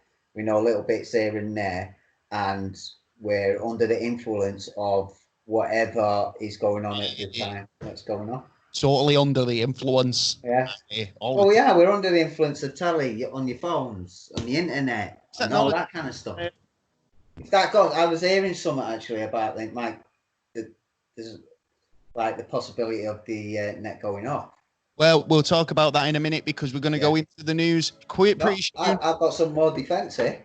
What do you mean? Well, we're running out of time, but hurry up. Go for it. All right then. Well, first defence is going to be the shit around our Earth. And the reason why, this is the one I was talking about before. The reason why is because there's over 600,000 pieces. And if something was going to come into towards our atmosphere, it'd have to pass through them first. Even a chip. In fact, we'd have like partial fucking network disruption on a lot of things like GPS, fucking internet, TV transmissions, because anything that large coming into our atmosphere would, like you say, disrupt those. We take one satellite a year, so everything's in orbit. Yeah, and its speeds as well. Free flowing. You know what I mean? Yeah. No, they're not on wires or anything. They're just fucking floating. You know, we hope that they stay there because they're in a low Earth orbit. But like you say, if something was to kind of pass through on a scale, then it would totally disrupt it. So go in terms of defense, what would we need something out there as an early threat, early protecting sort of. We'd have to have a long war. We'd have to have a long war because the technology that they will have will be more advanced than what we have. Of course. So they will take us out in the first day. But why haven't they done it already? You know what I mean? So the first one will be they'd have to get through all them little bits of shit. They've got to be able to get through that. Now their shields or whatever may be able to do that, but then they've got to hit the atmosphere. Now the space shuttle hitting the atmosphere creates 21,000 degrees on the actual ship, and then it even hits sonic boom. So it's doing a lot of things at the same time to destroy the structure. But I think that I mean, obviously they might not know how our atmosphere is and works, so their ship might not be capable of re-entering. But so we need to shoot something when that's happening. Basically, or assume that their ship's so technologically advanced that they'd thought about that. You know what I mean? And it should just pass through fucking no issues. Do you know what I mean? this what makes it worse for the next one. If that doesn't work, because we've got to try and make it last. Basically, nuclear bombs will be dropped on every major city or every little destination. It's like, you can't have it, we can't have it, you can't have it. That's the mentality. Yeah, it's such a childish mentality. It's like, nah, well, I'm pop my ball. If you can't, I don't want you playing with it. I'd rather pop it. Yeah, well, because I ask the question: if they don't want this planet destroyed, we're starting to destroy it ourselves. They will back off because they know we're willing to go that far. Oh yeah. It's like they're that smart. Yeah. Like, you've got sensitive information as a spy, and it's like, well, I'll off myself. I've got a gun to my head, and I'll pull it if you come near me. No, I'm not worth fuck all to you dead. Yeah, exactly. Yeah. So that works on that form, and then it will come down to guerrilla warfare. Basically, the military, and that will open the doors to the civilians to grab the weapons, bullets, whatever they need, and basically go out and disturb every man at arms, sort of thing. Basically, we fight them back as making their everyday leisure disturbed, and like just being annoying, be a little bastard, little brat, you know what I mean? Destroy anything of theirs, destroy it, and until we get the back foot of. Send all the scallies out. You go right. Do you know what? You like setting fires and fucking destroying bus stops? Get out there and fucking sort it. Yeah, you little bastards. And that's the way. That's the way it possibly would happen. So you think it'd be all like, it'd be. I think it would work in that way. Yeah, right. Because the elements are there, like it's defending the earth, isn't it? It's like, there's no Avengers out there or anybody out there who's gonna fucking actually take it on. If just hit the sands with a couple of nukes threat, then and frighten them off. Just start firing nukes at them. No. Then you fall out and stuff. It's like the thing is, it's like when you start firing nukes, another country will fire a nuke, and another country will fire a nuke, and then you've got a fucked up planet. The first thing we've got to do. Yeah. The first thing we've got to do, Go on. Is everyone actually be able to get together, and instead of fucking bickering, be able to make one decision at the time, then we really fucking need it and not the rest. Happen. Look at it happening at the minute, is it? I mean, it's like there's a lot of kind of collaboration going on at the minute. Yeah, which is fucking brilliant. And but not enough to if an invasion started. In the States at the minute, it's like it's all playing the blame game, man. It's like, who's to blame? You're to blame. China's to blame. Fucking Russia's to blame. It's never, it's just happened. Get over it. I mean, it's in terms of like, let's deal with what's happening now. Yeah, and then when it's all sorted, we can start pointing fingers if necessary. Yeah, right. But that because this is sort of covering up other aspects of what's been going on around the world as well now, because everyone's talking corona, so they're not talking about the little bits in the paper. It's big news, man. It's like literally every news station, every newspaper's covering it. And this is the time when you always go underneath and sneak stuff. To read page 3 or page 7 of the. Yeah, you're always page 3. Well, but page the smaller articles in the newspaper. Yeah. Don't just jump to the big corona stories, because there's shit going on in the world still. Yeah, that happens on a daily basis. That might be something very important, or a bill or a law or something that gets passed that you might not have agreed with on a normal day. Do you know what I mean? Yeah. So, and you haven't been told up front. Well, there you go. I think it's a pretty interesting topic. If you've got any angles on alien invasion, how would you cope? What would you do? Where would you go? I don't know. Where would you go? Well, this is the thing, isn't it? It's like, this is the best.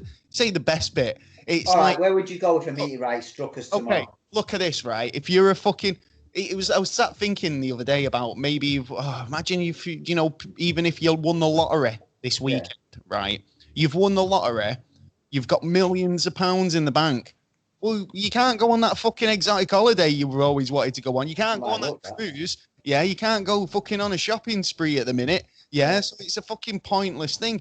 All the money in the world, is not enough to help you out in this situation. You're all on lockdown, mate. You can do a bit of internet. Well, it helps. Whatever, it helps. Of course, it helps. Yeah. Yeah, but it's not that lavish lifestyle that it once was, is it? Definitely not. Yeah. Although some have got that much money that they got that stuff. Look at the amount of rich who've got bunkers now. It is unfucking believable. And they're paying like 20 million for a bunker. Bunkers are flawed, man. Bunkers are flawed. Yeah, they are in certain aspects, but depends. You need your bunker on top of a mountain if you're going to get away with bunker life. Yeah, these lot are. Well, there you go. I think that's pretty interesting topic. It's a lot of food for thought, basically. Yeah. If you've got any sort of, like I say, angles on it, get in touch with us and we'll check them out, and maybe we'll give you a shout out in an upcoming show. So yeah. Going forward, though, we've got a bit of news to talk about. In fact, first off, before we head into the news, I've got the top 10 alien invasion movies of all time. Right. Okay. All right. So, we'll go from 10. Yeah, we'll go from 10. It's a good way of starting. And this is based off an IMDb chart. So, at number 10, They Live. A drifter discovers a pair of sunglasses that allow him to wake up to the fact that aliens have taken over the Earth. Fat film. Is it Fat film? They Live. Yeah, I might have to watch that one. The Fifth Wave. The fourth wave of increasing deadly alien attacks that's left most of the Earth in ruins. Cassie is on the run, trying to survive with her younger brother. Fifth Wave's not bad actually, and it's got a nice twist, I think. Skyline at number 8. Not seen it. Have you seen it? I've seen it.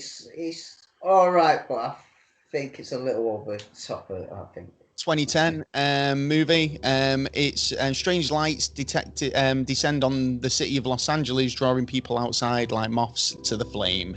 Sounds a bit Battle of Los Angeles, to be honest. It is slightly, but it's more to do with these blue lights and a flat, basically. But it's an all right film. Number 7, District 9. I thought it was all right. 2009 movie. It's a pretty cool film, actually. I think it's and obviously the fact that these aliens have invaded, but like the refugees, and we keep all in like refugee camps, like I think we would. We would if we had more the power over them. To go where we're going to put them. Yeah, exactly. It's a case of like you can stay here a little bit, but what we're going to do? You know what I mean? And it's like they end up living in squalor. And might as well get back on the ship and fuck off. It's pretty good. South African movie, isn't it? I like the way the technology gets brought into it. Yeah, exactly. It's a good movie. At number 6, Invasion of the Body Snatchers, classic 1978 movie. When seeds drift into Earth from space, mysterious pods begin to grow in a small town, replacing the residents one at a time. Excellent movie. 75 on the Metascore on that one. 7.4 on the IMDb rating. At number 5, not sure I agree with this being so far up the list. Mars Attacks, 1996. Earth is invaded by Martians. I don't know. I suppose, can you throw comedy in it? What? Can you throw comedy in it? It's got a bit of comedy. It's David Duchovny, isn't it? Like as well. He's got a pretty star-studded. It's Tim Burton directed it. So obviously it's got legs in terms of, but it stars Jack Nicholson, Pierce Brosnan, Sarah Jessica Parker. Yeah, there's shit loads of celebrities in there. Yeah, he's a very celebrity. I think for a celebrity one, I'd say go for it. I'd say yeah. At number 4, The Day the Earth Stood Still. Yes, excellent film. Original and the remake. The remake of the 1951 classic sci-fi fiction film about alien visitors. Trying to make peace, man. At number 3, Battle for Los Angeles, 2011. A squad of U.S. Marines become the last line of defense against a global invasion. But didn't tell everyone it was a real battle. What more can you say? At number 2, what do you reckon? Aliens. Independence Day. Right, I thought that was going to be number 1, to be honest. Oh, no, not number 1. Aliens are coming. Is that first or second? Welcome to motherfucking Earth. Yeah. Will Smith. The first Independence or second one? First one. I didn't rate the second one as much. It was all right. Will Smith needed more glamorized. No Will Smith, no hit in my eye. Of the Independence Day franchise. At number 1, Aliens. War of the Worlds. War of the World. 5. Which I can't believe Aliens haven't been put in there. Tom Cruise. Well, it's not an invasion movie. They're on their home turf, really, isn't it? They find them in space. Oh yeah, that's true. Yeah. Yeah, but we invade them. Yeah, well, we're the invaders. Prometheus or something. I mean, no, well, yeah. Oh well, it's a whole can of worms in that. Yeah. War of the Worlds, as Earth is invaded by alien tripod fighting machines, one family fights to survive. I like the original. I don't like Tom Cruise's one. I don't like Tom Cruise's. It's Steven Spielberg. Obviously, it's nice to look at, but I'm not a major fan of Cruise. Only recently like some of his films, like Die Another Day. I like Cruise, but in his right position. Now this film got changed. I think they've got a couple of titles for it. Is it Live, Die, Repeat and Day After Tomorrow? Day After Tomorrow. Well, Day After Tomorrow, I think in the States, I'm not 100% sure about this. It's called Live, Die, Repeat. Right, okay. Or sometimes you change names of movies, That's true. That's true. Well, yeah, apparently he was supposed to be making a number 2 and a number 3. Well, there you go. At that time when he was making that one. Well, I think we should press on because we're going to run out of time otherwise into the news, and we're going to have to rush through the news a little bit faster than usual. I've only got a bit. Depends what you've got. Yeah. Yeah, I've got a little bit.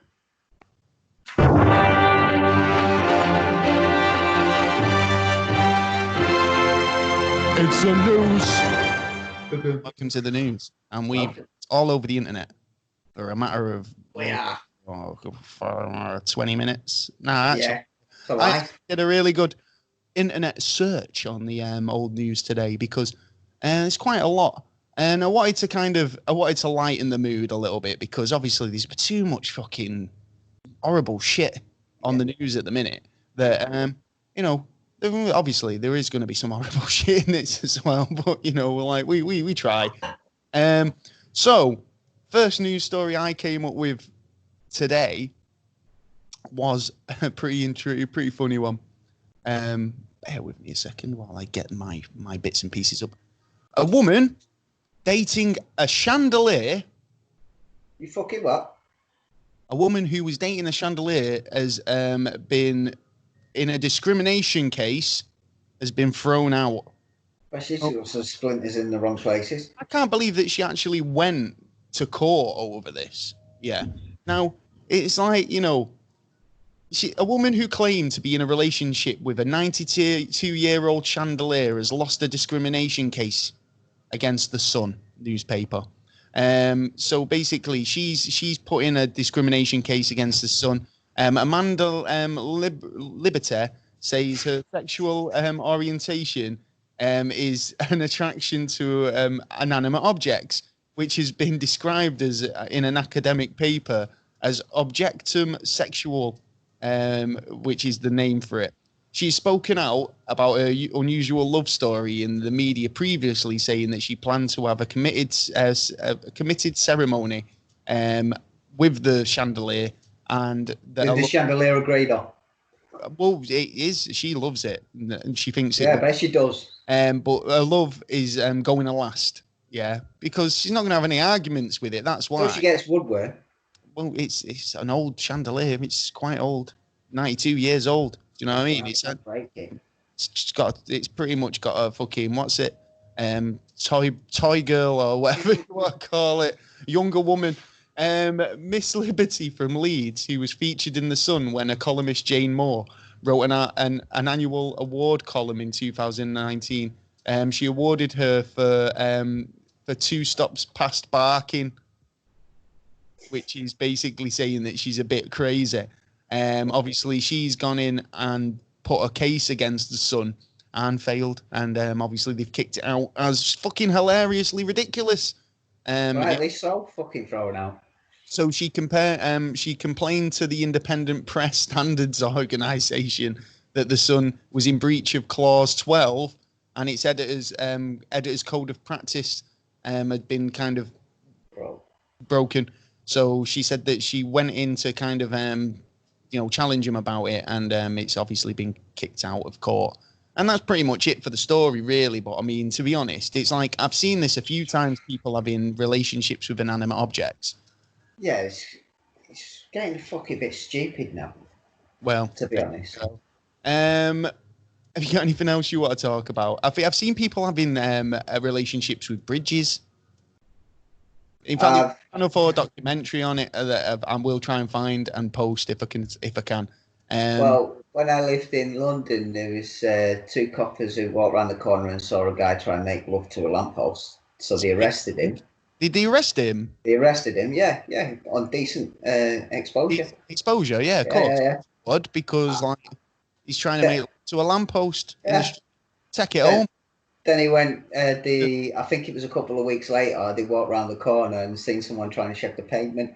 Well, the fact is, if you're having a romantic relationship with anyone, do it in the privacy of your own home. Do you know what I mean? And not with anything. Well, if you want to have a relationship with a fucking screwdriver or a fucking, I don't know, a jar. That's eye-opening, that. Yeah, then fucking have at it, yeah. But don't be doing it out in the street. Just do it at home, man. Yeah, don't need to know about these things. But talking about inanimate objects and having an intimate relationship with. No, this is a bit different, actually. A man has had a rusty knife embedded in his head for 26 years after being mugged once. So he was mugged 26 years ago. The 4-inch blade, had been there since he was violently mugged back in 1994. In 2012, the patient named 76-year-old Mr.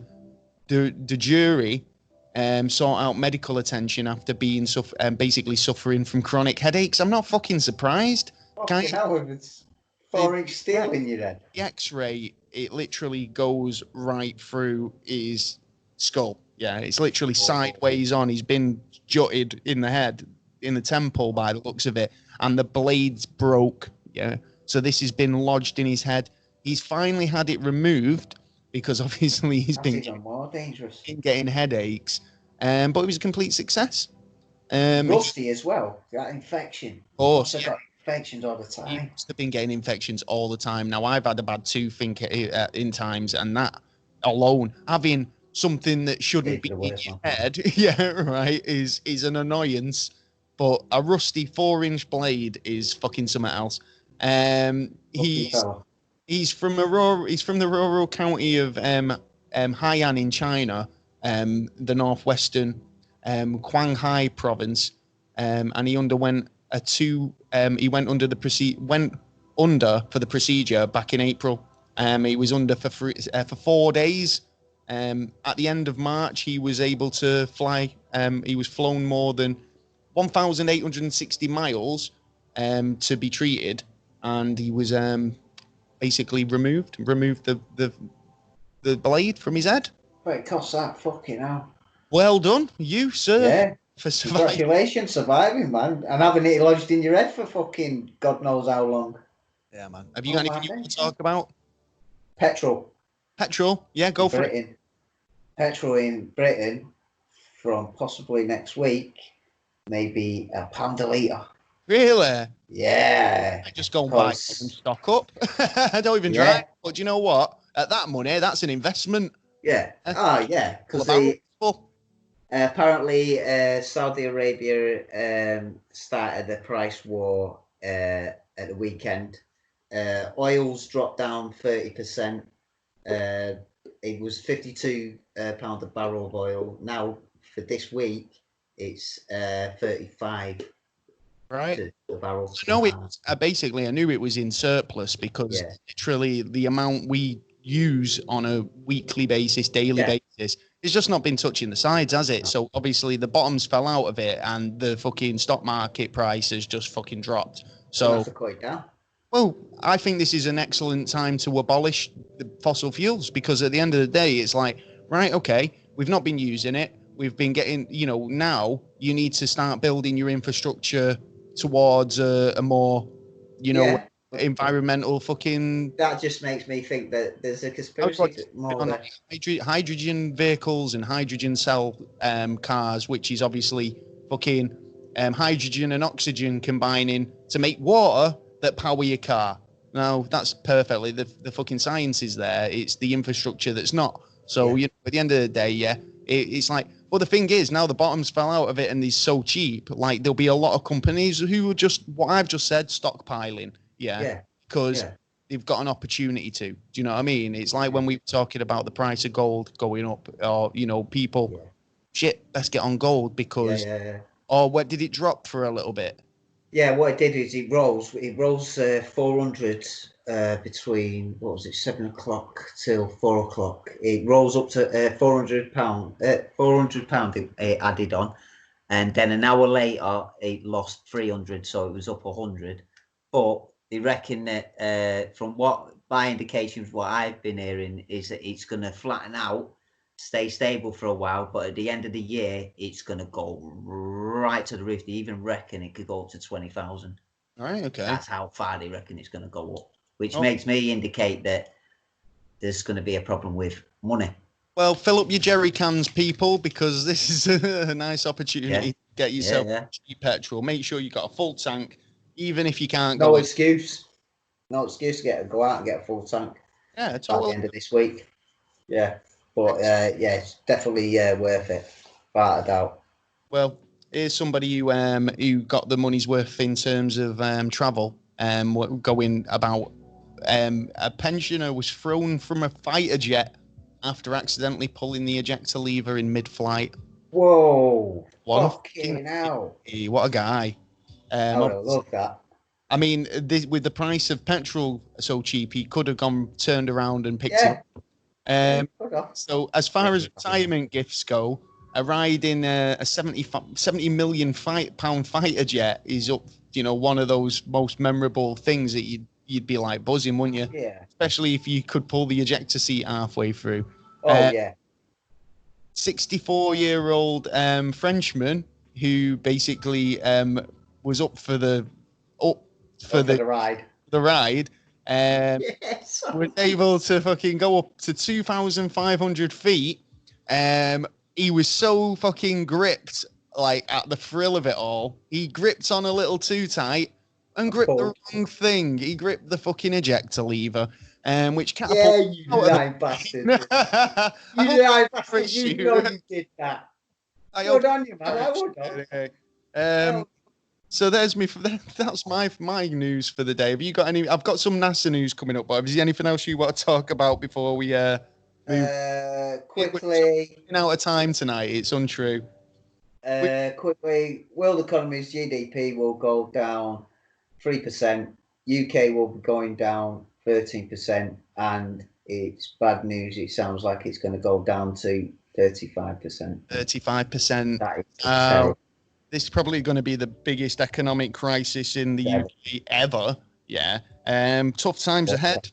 What are you going to do, man? What are you going to do? You're just going to have to fucking, grit our teeth and try and get on with it best we can, I suppose. But it's one of those where it's like, if it all depends on what moves we make. Well, things happen, and we have to damage control. So it's a case of throwing a load of money at it. It's like at the end of the day, right?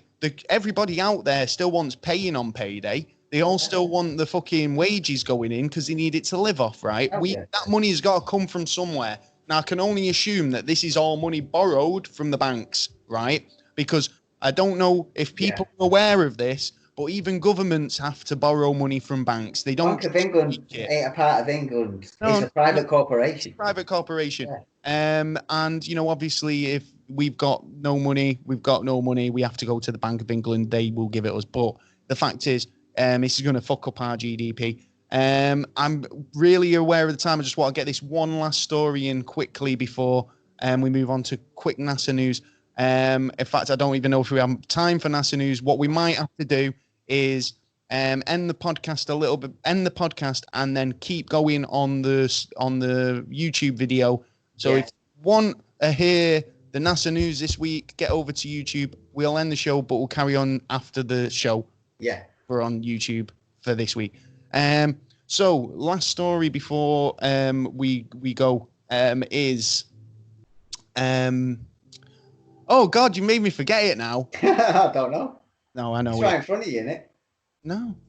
This is a different one.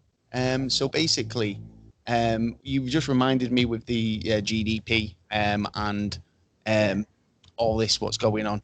Do you know what? It's gone. I'll remember it in a minute. It'll come back anyway. Yeah. After we're gone, we'll be on YouTube, so he'll be able to get it back. Yeah, totally. Fucking hell, that's really bugged me. Right, well, anyway, that's the end of the show. I'm not going to go any further. We've got a couple of shout-outs before we do. We've got quite a few shout-outs this week. Yeah. So, big shout-out to our featured podcast, Night Guys Pod. You can check out their latest episode over on the Never a Straight Answer website at neverastraightanswer.co.uk and .com. Both of them work, so get over there. Big shout-out to all our Patreons, Jay, Brooke, Dunk, Jesse G and Jen are really cool. Thanks, girls, for being so supportive. You can check out their podcast at the Not So Minnesota Nice. Download all their stuff. Big shout out to Mikey, Mr. Mikey. Keep on fucking rocking, Mr. Crabtree. I know he's still grafting his ass off. Man. Good man. Big shout out to Agent Coulson this week. Big shout out to Gruber, who's been sending me more and more videos, pictures. Keep sending it in. He loves it. This is how I combat Gruber now. I just send it right back. Yeah. In fact, you're going to send me multiple images of the same picture clogging up my camera roll, mate. You're getting them all straight back. I'll send you the same photo. I'll be sending them back at you. As soon as you send it back at me, I'll send it back at you. Times more, mate. It's like cut off one head, 3 more will appear. I'm like, yeah. He ain't scared of you. Big shout out to James and John. Thanks for listening. Good lads. Big shout out to Gareth for your continued support, always helping us out, sending us links and stuff. And I think he's going to come on one of our shows at some point. Yeah. Hope so. Big shout out to Susie and Chris for listening and your support. Thanks, Susie, for getting involved with the show. Thanks to Liz Reader for getting involved. Lovely girl. Also, big shout out to Simply Samuel, who gave us a holler over on Twitter this week. Also, big shout out to Valerie Bubbles and anybody else. Let's see. Yeah, Brooko, big shout out to Brooke. Yeah, Brooke, man.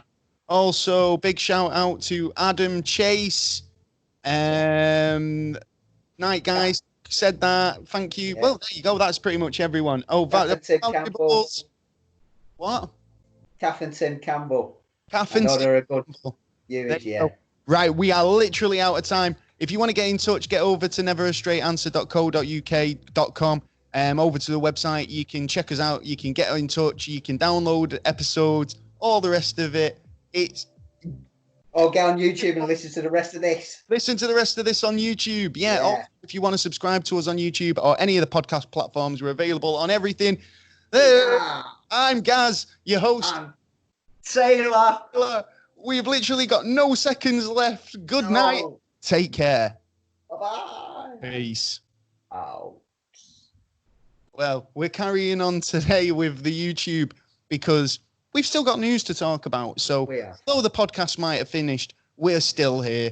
And like I say, I've got some news, and I do have more news. I do actually. Got 2 bits, right? So first of all, right, you've got the fact that this is the first year since 2002, that there's not been a school shooting in the month of March in the United States, right? Now, there was a guy who came over on Twitter today and basically said, I think his name was Robert Kalemko, and he put up on Twitter, last month was the first March where there's not been a single school shooting since 2002.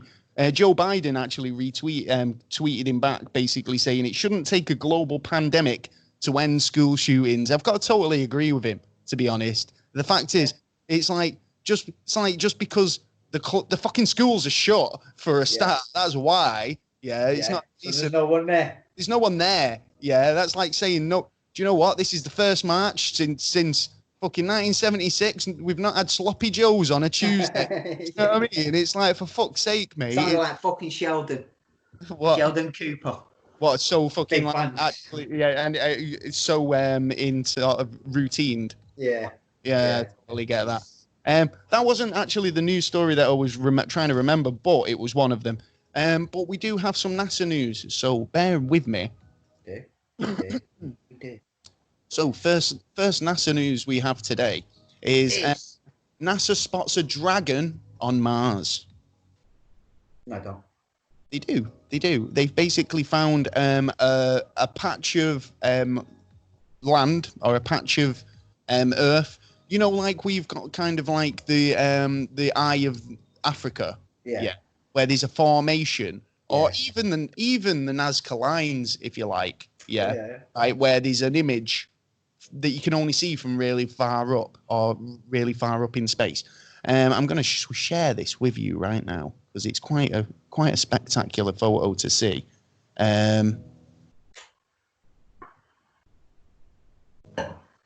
So here we go.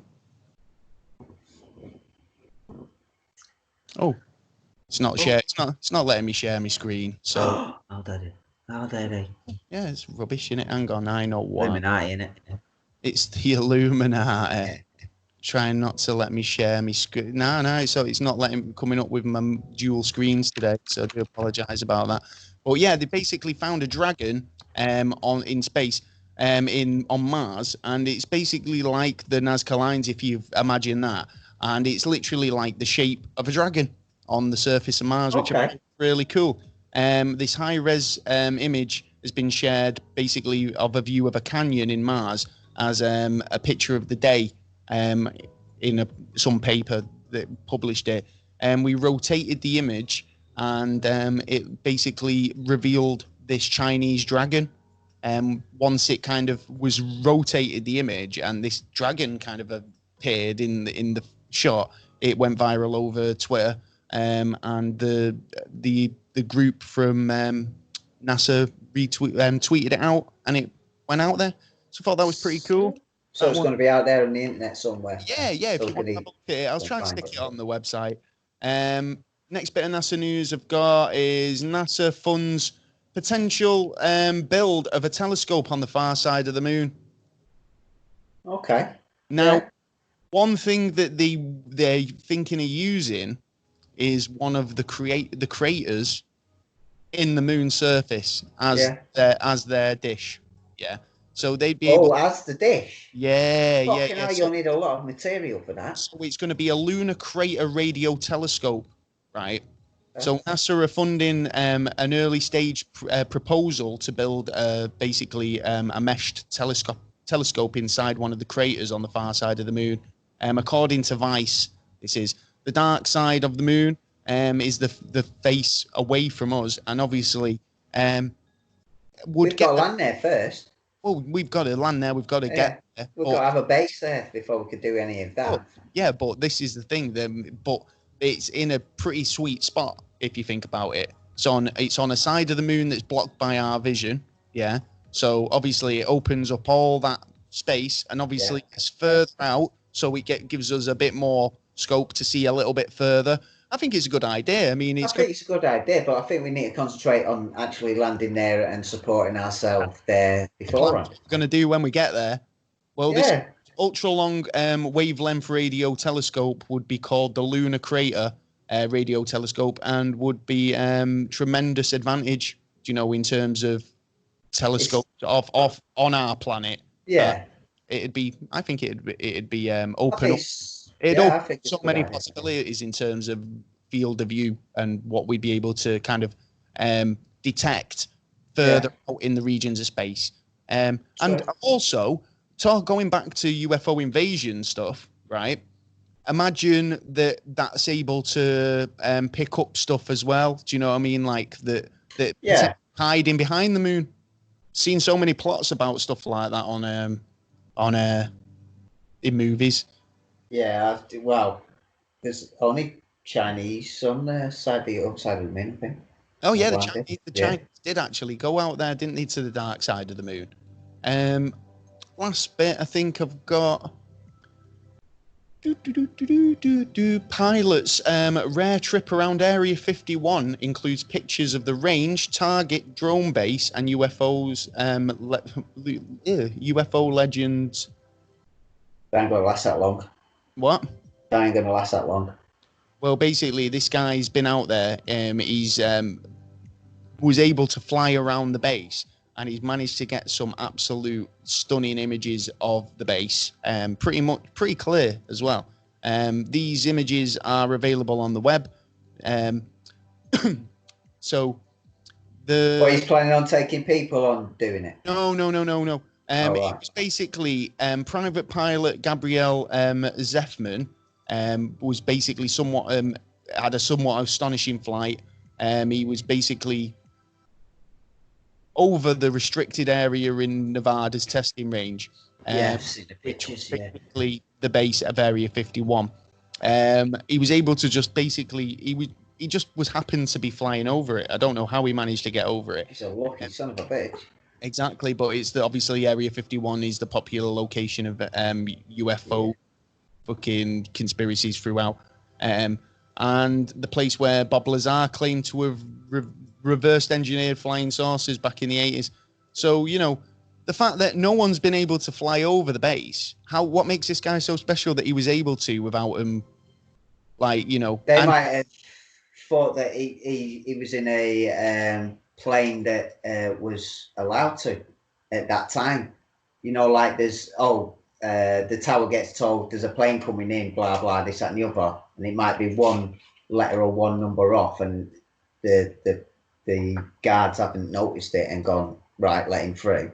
It could be some a little mistake like that, or it could be, don't know, lucky, really, really lucky, because he should have been shot down realistically if he was able to fly over the test facility over Groom Lake. Right over the top of it. Right over it, yeah. So basically, he was saying that he wrote his story about his flight online, but obviously he was thinking of Bob Lazar's S4 when he wrote his story. Yeah. About his flying adventure. But then basically he published it, and he was swarmed with emails and direct messages asking if he had any pictures of Papoose Lake alongside the satellite imagery. And no direct photos of the area in question are known to exist until now. So this guy's got a world's exclusive first ever pictures of Papoose Lake. But then has he been allowed to do that to make people believe that the government's getting a bit lax? I don't know.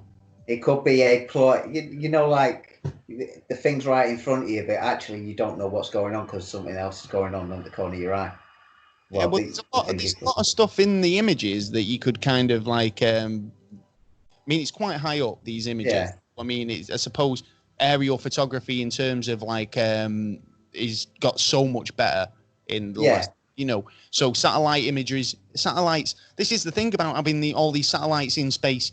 It's like any other government can, with high resolution, see what you're doing now. And this is the beauty of having underground bases, because, and this is why I think all of these underground bases have been created most recently, where people are hearing these loud booms in the sky or from seemingly nowhere. It's underground drilling. The fact is, governments can go through neighborhoods under fucking apartments and farms and everything else, right? They don't have to bulldoze your farm down. They can just go underneath you, and have all the land. Nobody can tell you to go away. You've got unlimited access, unlimited space, right?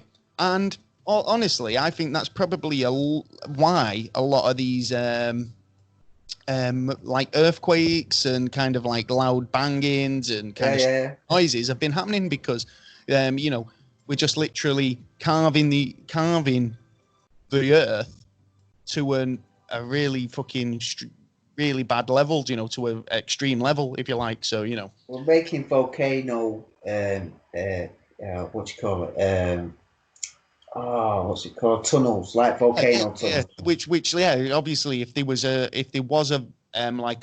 hot magma sort of surge, then all them tunnels are fucked, aren't they? They're just getting filled back in, wasted time. I think they'd just end up blocking it off. Sinkholes as well are another one. It's a case of you could argue that this is why sinkholes happen. But yeah, it's quite interesting. I think, like, obviously, in terms of firsts, this guy's managed to get some pretty fucking outstanding images. Yeah. So yeah, I think there's a lot more to the story, but you know, that's pretty much the gist. Last one. NASA rover finds ancient alien pyramid on Mars. Finding a lot of bits on Mars today, aren't they? Yeah. Possible that it was another pyramid. So key points, UFO experts claim to have spotted a pyramid on Mars. Images of the pyramid were taken by NASA Curiosity rover, and the experts believe a race of ancient aliens built the pyramids. A UFO expert has claimed to have spotted two ancient alien pyramids on Mars, the size of pyramids constructed to, basically here on Earth, and basically draw speculation that people once lived on the red planet. No shit. Well, the only way we'll find out is when we get there. Totally. Send people there, man. It's a funny thing, isn't it? Because obviously it's like once this planet's gone, or the inhabitants of this planet have gone, it's going to be a case of that if any future species do find Earth, it's going to be so obvious that there was a civilization here. Well, it depends. Well, millions of years of corrosion. Yeah, and reforestation. Yeah. But there would still be elements because we have structures now that are thousands of years old that are still here and ruins. Do you know what I mean? And we were able to find ruins in places like the Dead Sea. I was just going to say the sea. Using satellite imagery, and we can find where settlements used to be. Yeah. You could be kind of like on top of it and not know, but then you look at these high-res satellite images and you're like, wow, actually, it's fucking so obvious that there was a community here and there was a settlement here. Yeah. So, yeah, I think that's plausible. One of the photos that was caught by NASA's Curiosity rover during the first month of the Mars mission, according to the dates and details on the photograph image, say that they were taken by the robotic rover on Sol 23, which is the equivalent to August the 29th, 2012. So they got their own time and date system out on Mars? Yeah, because it won't be exactly the same as us, because we go round, we use the sun and stuff like that. That's interesting. I'd never. Yeah. I wouldn't mind having a look at the Mars calendar in that case. See what that's about. Is it? I can't remember what the days were for Mars. Well, I'm thinking 28 days for some reason. I think it's longer. Is the equivalent to August 29th. So obviously there must be a bit of a different cycle. So yeah, mind having a look about that. That was right. Last bit of info. I think that's it, to be honest. I think that's all of the NASA news for this week. Have you got anything else? I have. I've got right. Well, we've been talking like last week about this comet C 2019 Y4 Atlas. Yeah. That's supposed to be like 5 times the size of Jupiter. It's been disappeared. It's disappeared. Right. No one can see it now. Oh yeah, this fucking light in the sky that everyone's been pointing out and saying it's Venus at first, but it wasn't. And now they were saying that it was another planet or a comet or something. It's a comet, about 400 miles long, but its brightness and its outer casing was like 5 times the size of Jupiter, which made it strange. I thought it was a bit strange. I've never heard of it before, like that big for something that small. Yeah. Well, apparently it's been getting brighter and brighter, and I keep getting messages asking where is it. Now I'm afraid it's broke up to 5 pieces, and it's broke up, so you're not going to see it now. So it's either an alien invasion, or way though, is it? Yeah, or it's danger, because obviously you can track one object, but if it breaks up, then that's just increased your threat by 5. Do you know? Like, is that something we need to worry about, or? I don't know, because we were watching it, and apparently 7.4 million miles away from us, so it was past us. But was past us. Okay, so that's it's about right time that it was supposed to have gotten really brighter. Roughly around about this time, it's supposed to have gotten brighter because it would have been at the closest point at 7.4 million miles away. Okay. But because of what's happened now, don't know. Right. I got a clue because why is it when it's broke up? What the other piece is going to do? Are they going to go that way? They're going to go that way. They're going to go. It's like you don't know where they're going. You've increased that sort of element of. But it makes it funny as well because you know Oumuamua? Yeah. Long object that was spinning around and come past us, and then we had a second one. Well, that second one, just before it left our solar system, that broke up as well. Okay. Now it's just making it a little bit, making my head tick a little bit. Of shooting them down, aren't they? That's why. Yeah, what's going on here? The weapons on them, just firing them out. Yeah, why are they breaking up? Potential. You don't know. You fucking never know. Target practice. It could be. I mean, the thing is, it's like if you want to test, long range fucking like laser weapons, space weapons, then fucking target practice on comets that are far flung out into space. And hopefully it doesn't do anything else to us. Perfectly fucking reasonable. Do you know what I mean? It's like we're talking about people who you tested nuclear weapons on themselves. On our planet. Do you know what I mean? Like in fucking deserts and fucking sea. So wouldn't put it past them, to be honest. You've done one on the moon as well. It's probably I've seen that where they drop nukes on the moon. Now the conspiracy around that as well to say that they were actually bombing a base and they made it out that they just wanted to see what the effects of a nuke on the moon would be. Yeah, I know you can see it second by second. It's on the net somewhere. It is on YouTube. It is on the net. They basically said that there would be a massive flash, and there was nothing. It was like literally a hit, and it went. And but this is like these are like the new techno bombs. These are what do you call them? Supersonic bombs. Okay. Supersonic bombs that, like, you know, when Russia said that we've got these big supersonic rockets now that could hit you in about fucking 2 seconds, and America went, oh shit, yeah, we sort of had that, but now NASA has gone to a space program where they're trying to develop a laser that will shoot anything supersonic in the air, and that should be up and running within the next 2 years. Right, cool. Yeah, man. Well, there you go. That's your NASA news for this week. Sorry, it kind of went on a bit longer than expected this episode. Don't know why. I ain't complaining. I'm not complaining. Extra more content for you guys is. So it's all good in the hood. Yeah. Well, again, thanks for coming in. Thanks for tuning into this week's episode. All you new listeners, repeat offenders. If you've got any questions or you want to get in touch with us, make sure you do. Send us an email, a tweet, or just get over to the website and you can contact us through that. That's pretty much it for this week. We'll be back for a NASA lockdown exclusive to YouTube coming up imminently. We'll let you know. It'll just appear in your subscription feed, no doubt, and we'll probably make a big song and dance about it on Twitter as well. So again, if you want to get in touch, you can. The email is neverstraightanswer@gmail.co.uk or .com. You can subscribe on all podcast platforms. What was you saying then with the ear? I got to listen to it. Oh yeah. Also, we're available on every podcast platform, Spotify, everywhere you get your podcasts. Obviously, subscribe and press the notification bell because it really helps us out. Any comments, always welcome. We'll try to reply to them as best we can. Also, that's pretty much it this week. Get yourself some merch over at the Never a Straight Answer website, and also check Taylor out. He's got a nice T-shirt on. Get yourself get one of these. And that's it. Patreon, if you want to help us out, get over to Patreon.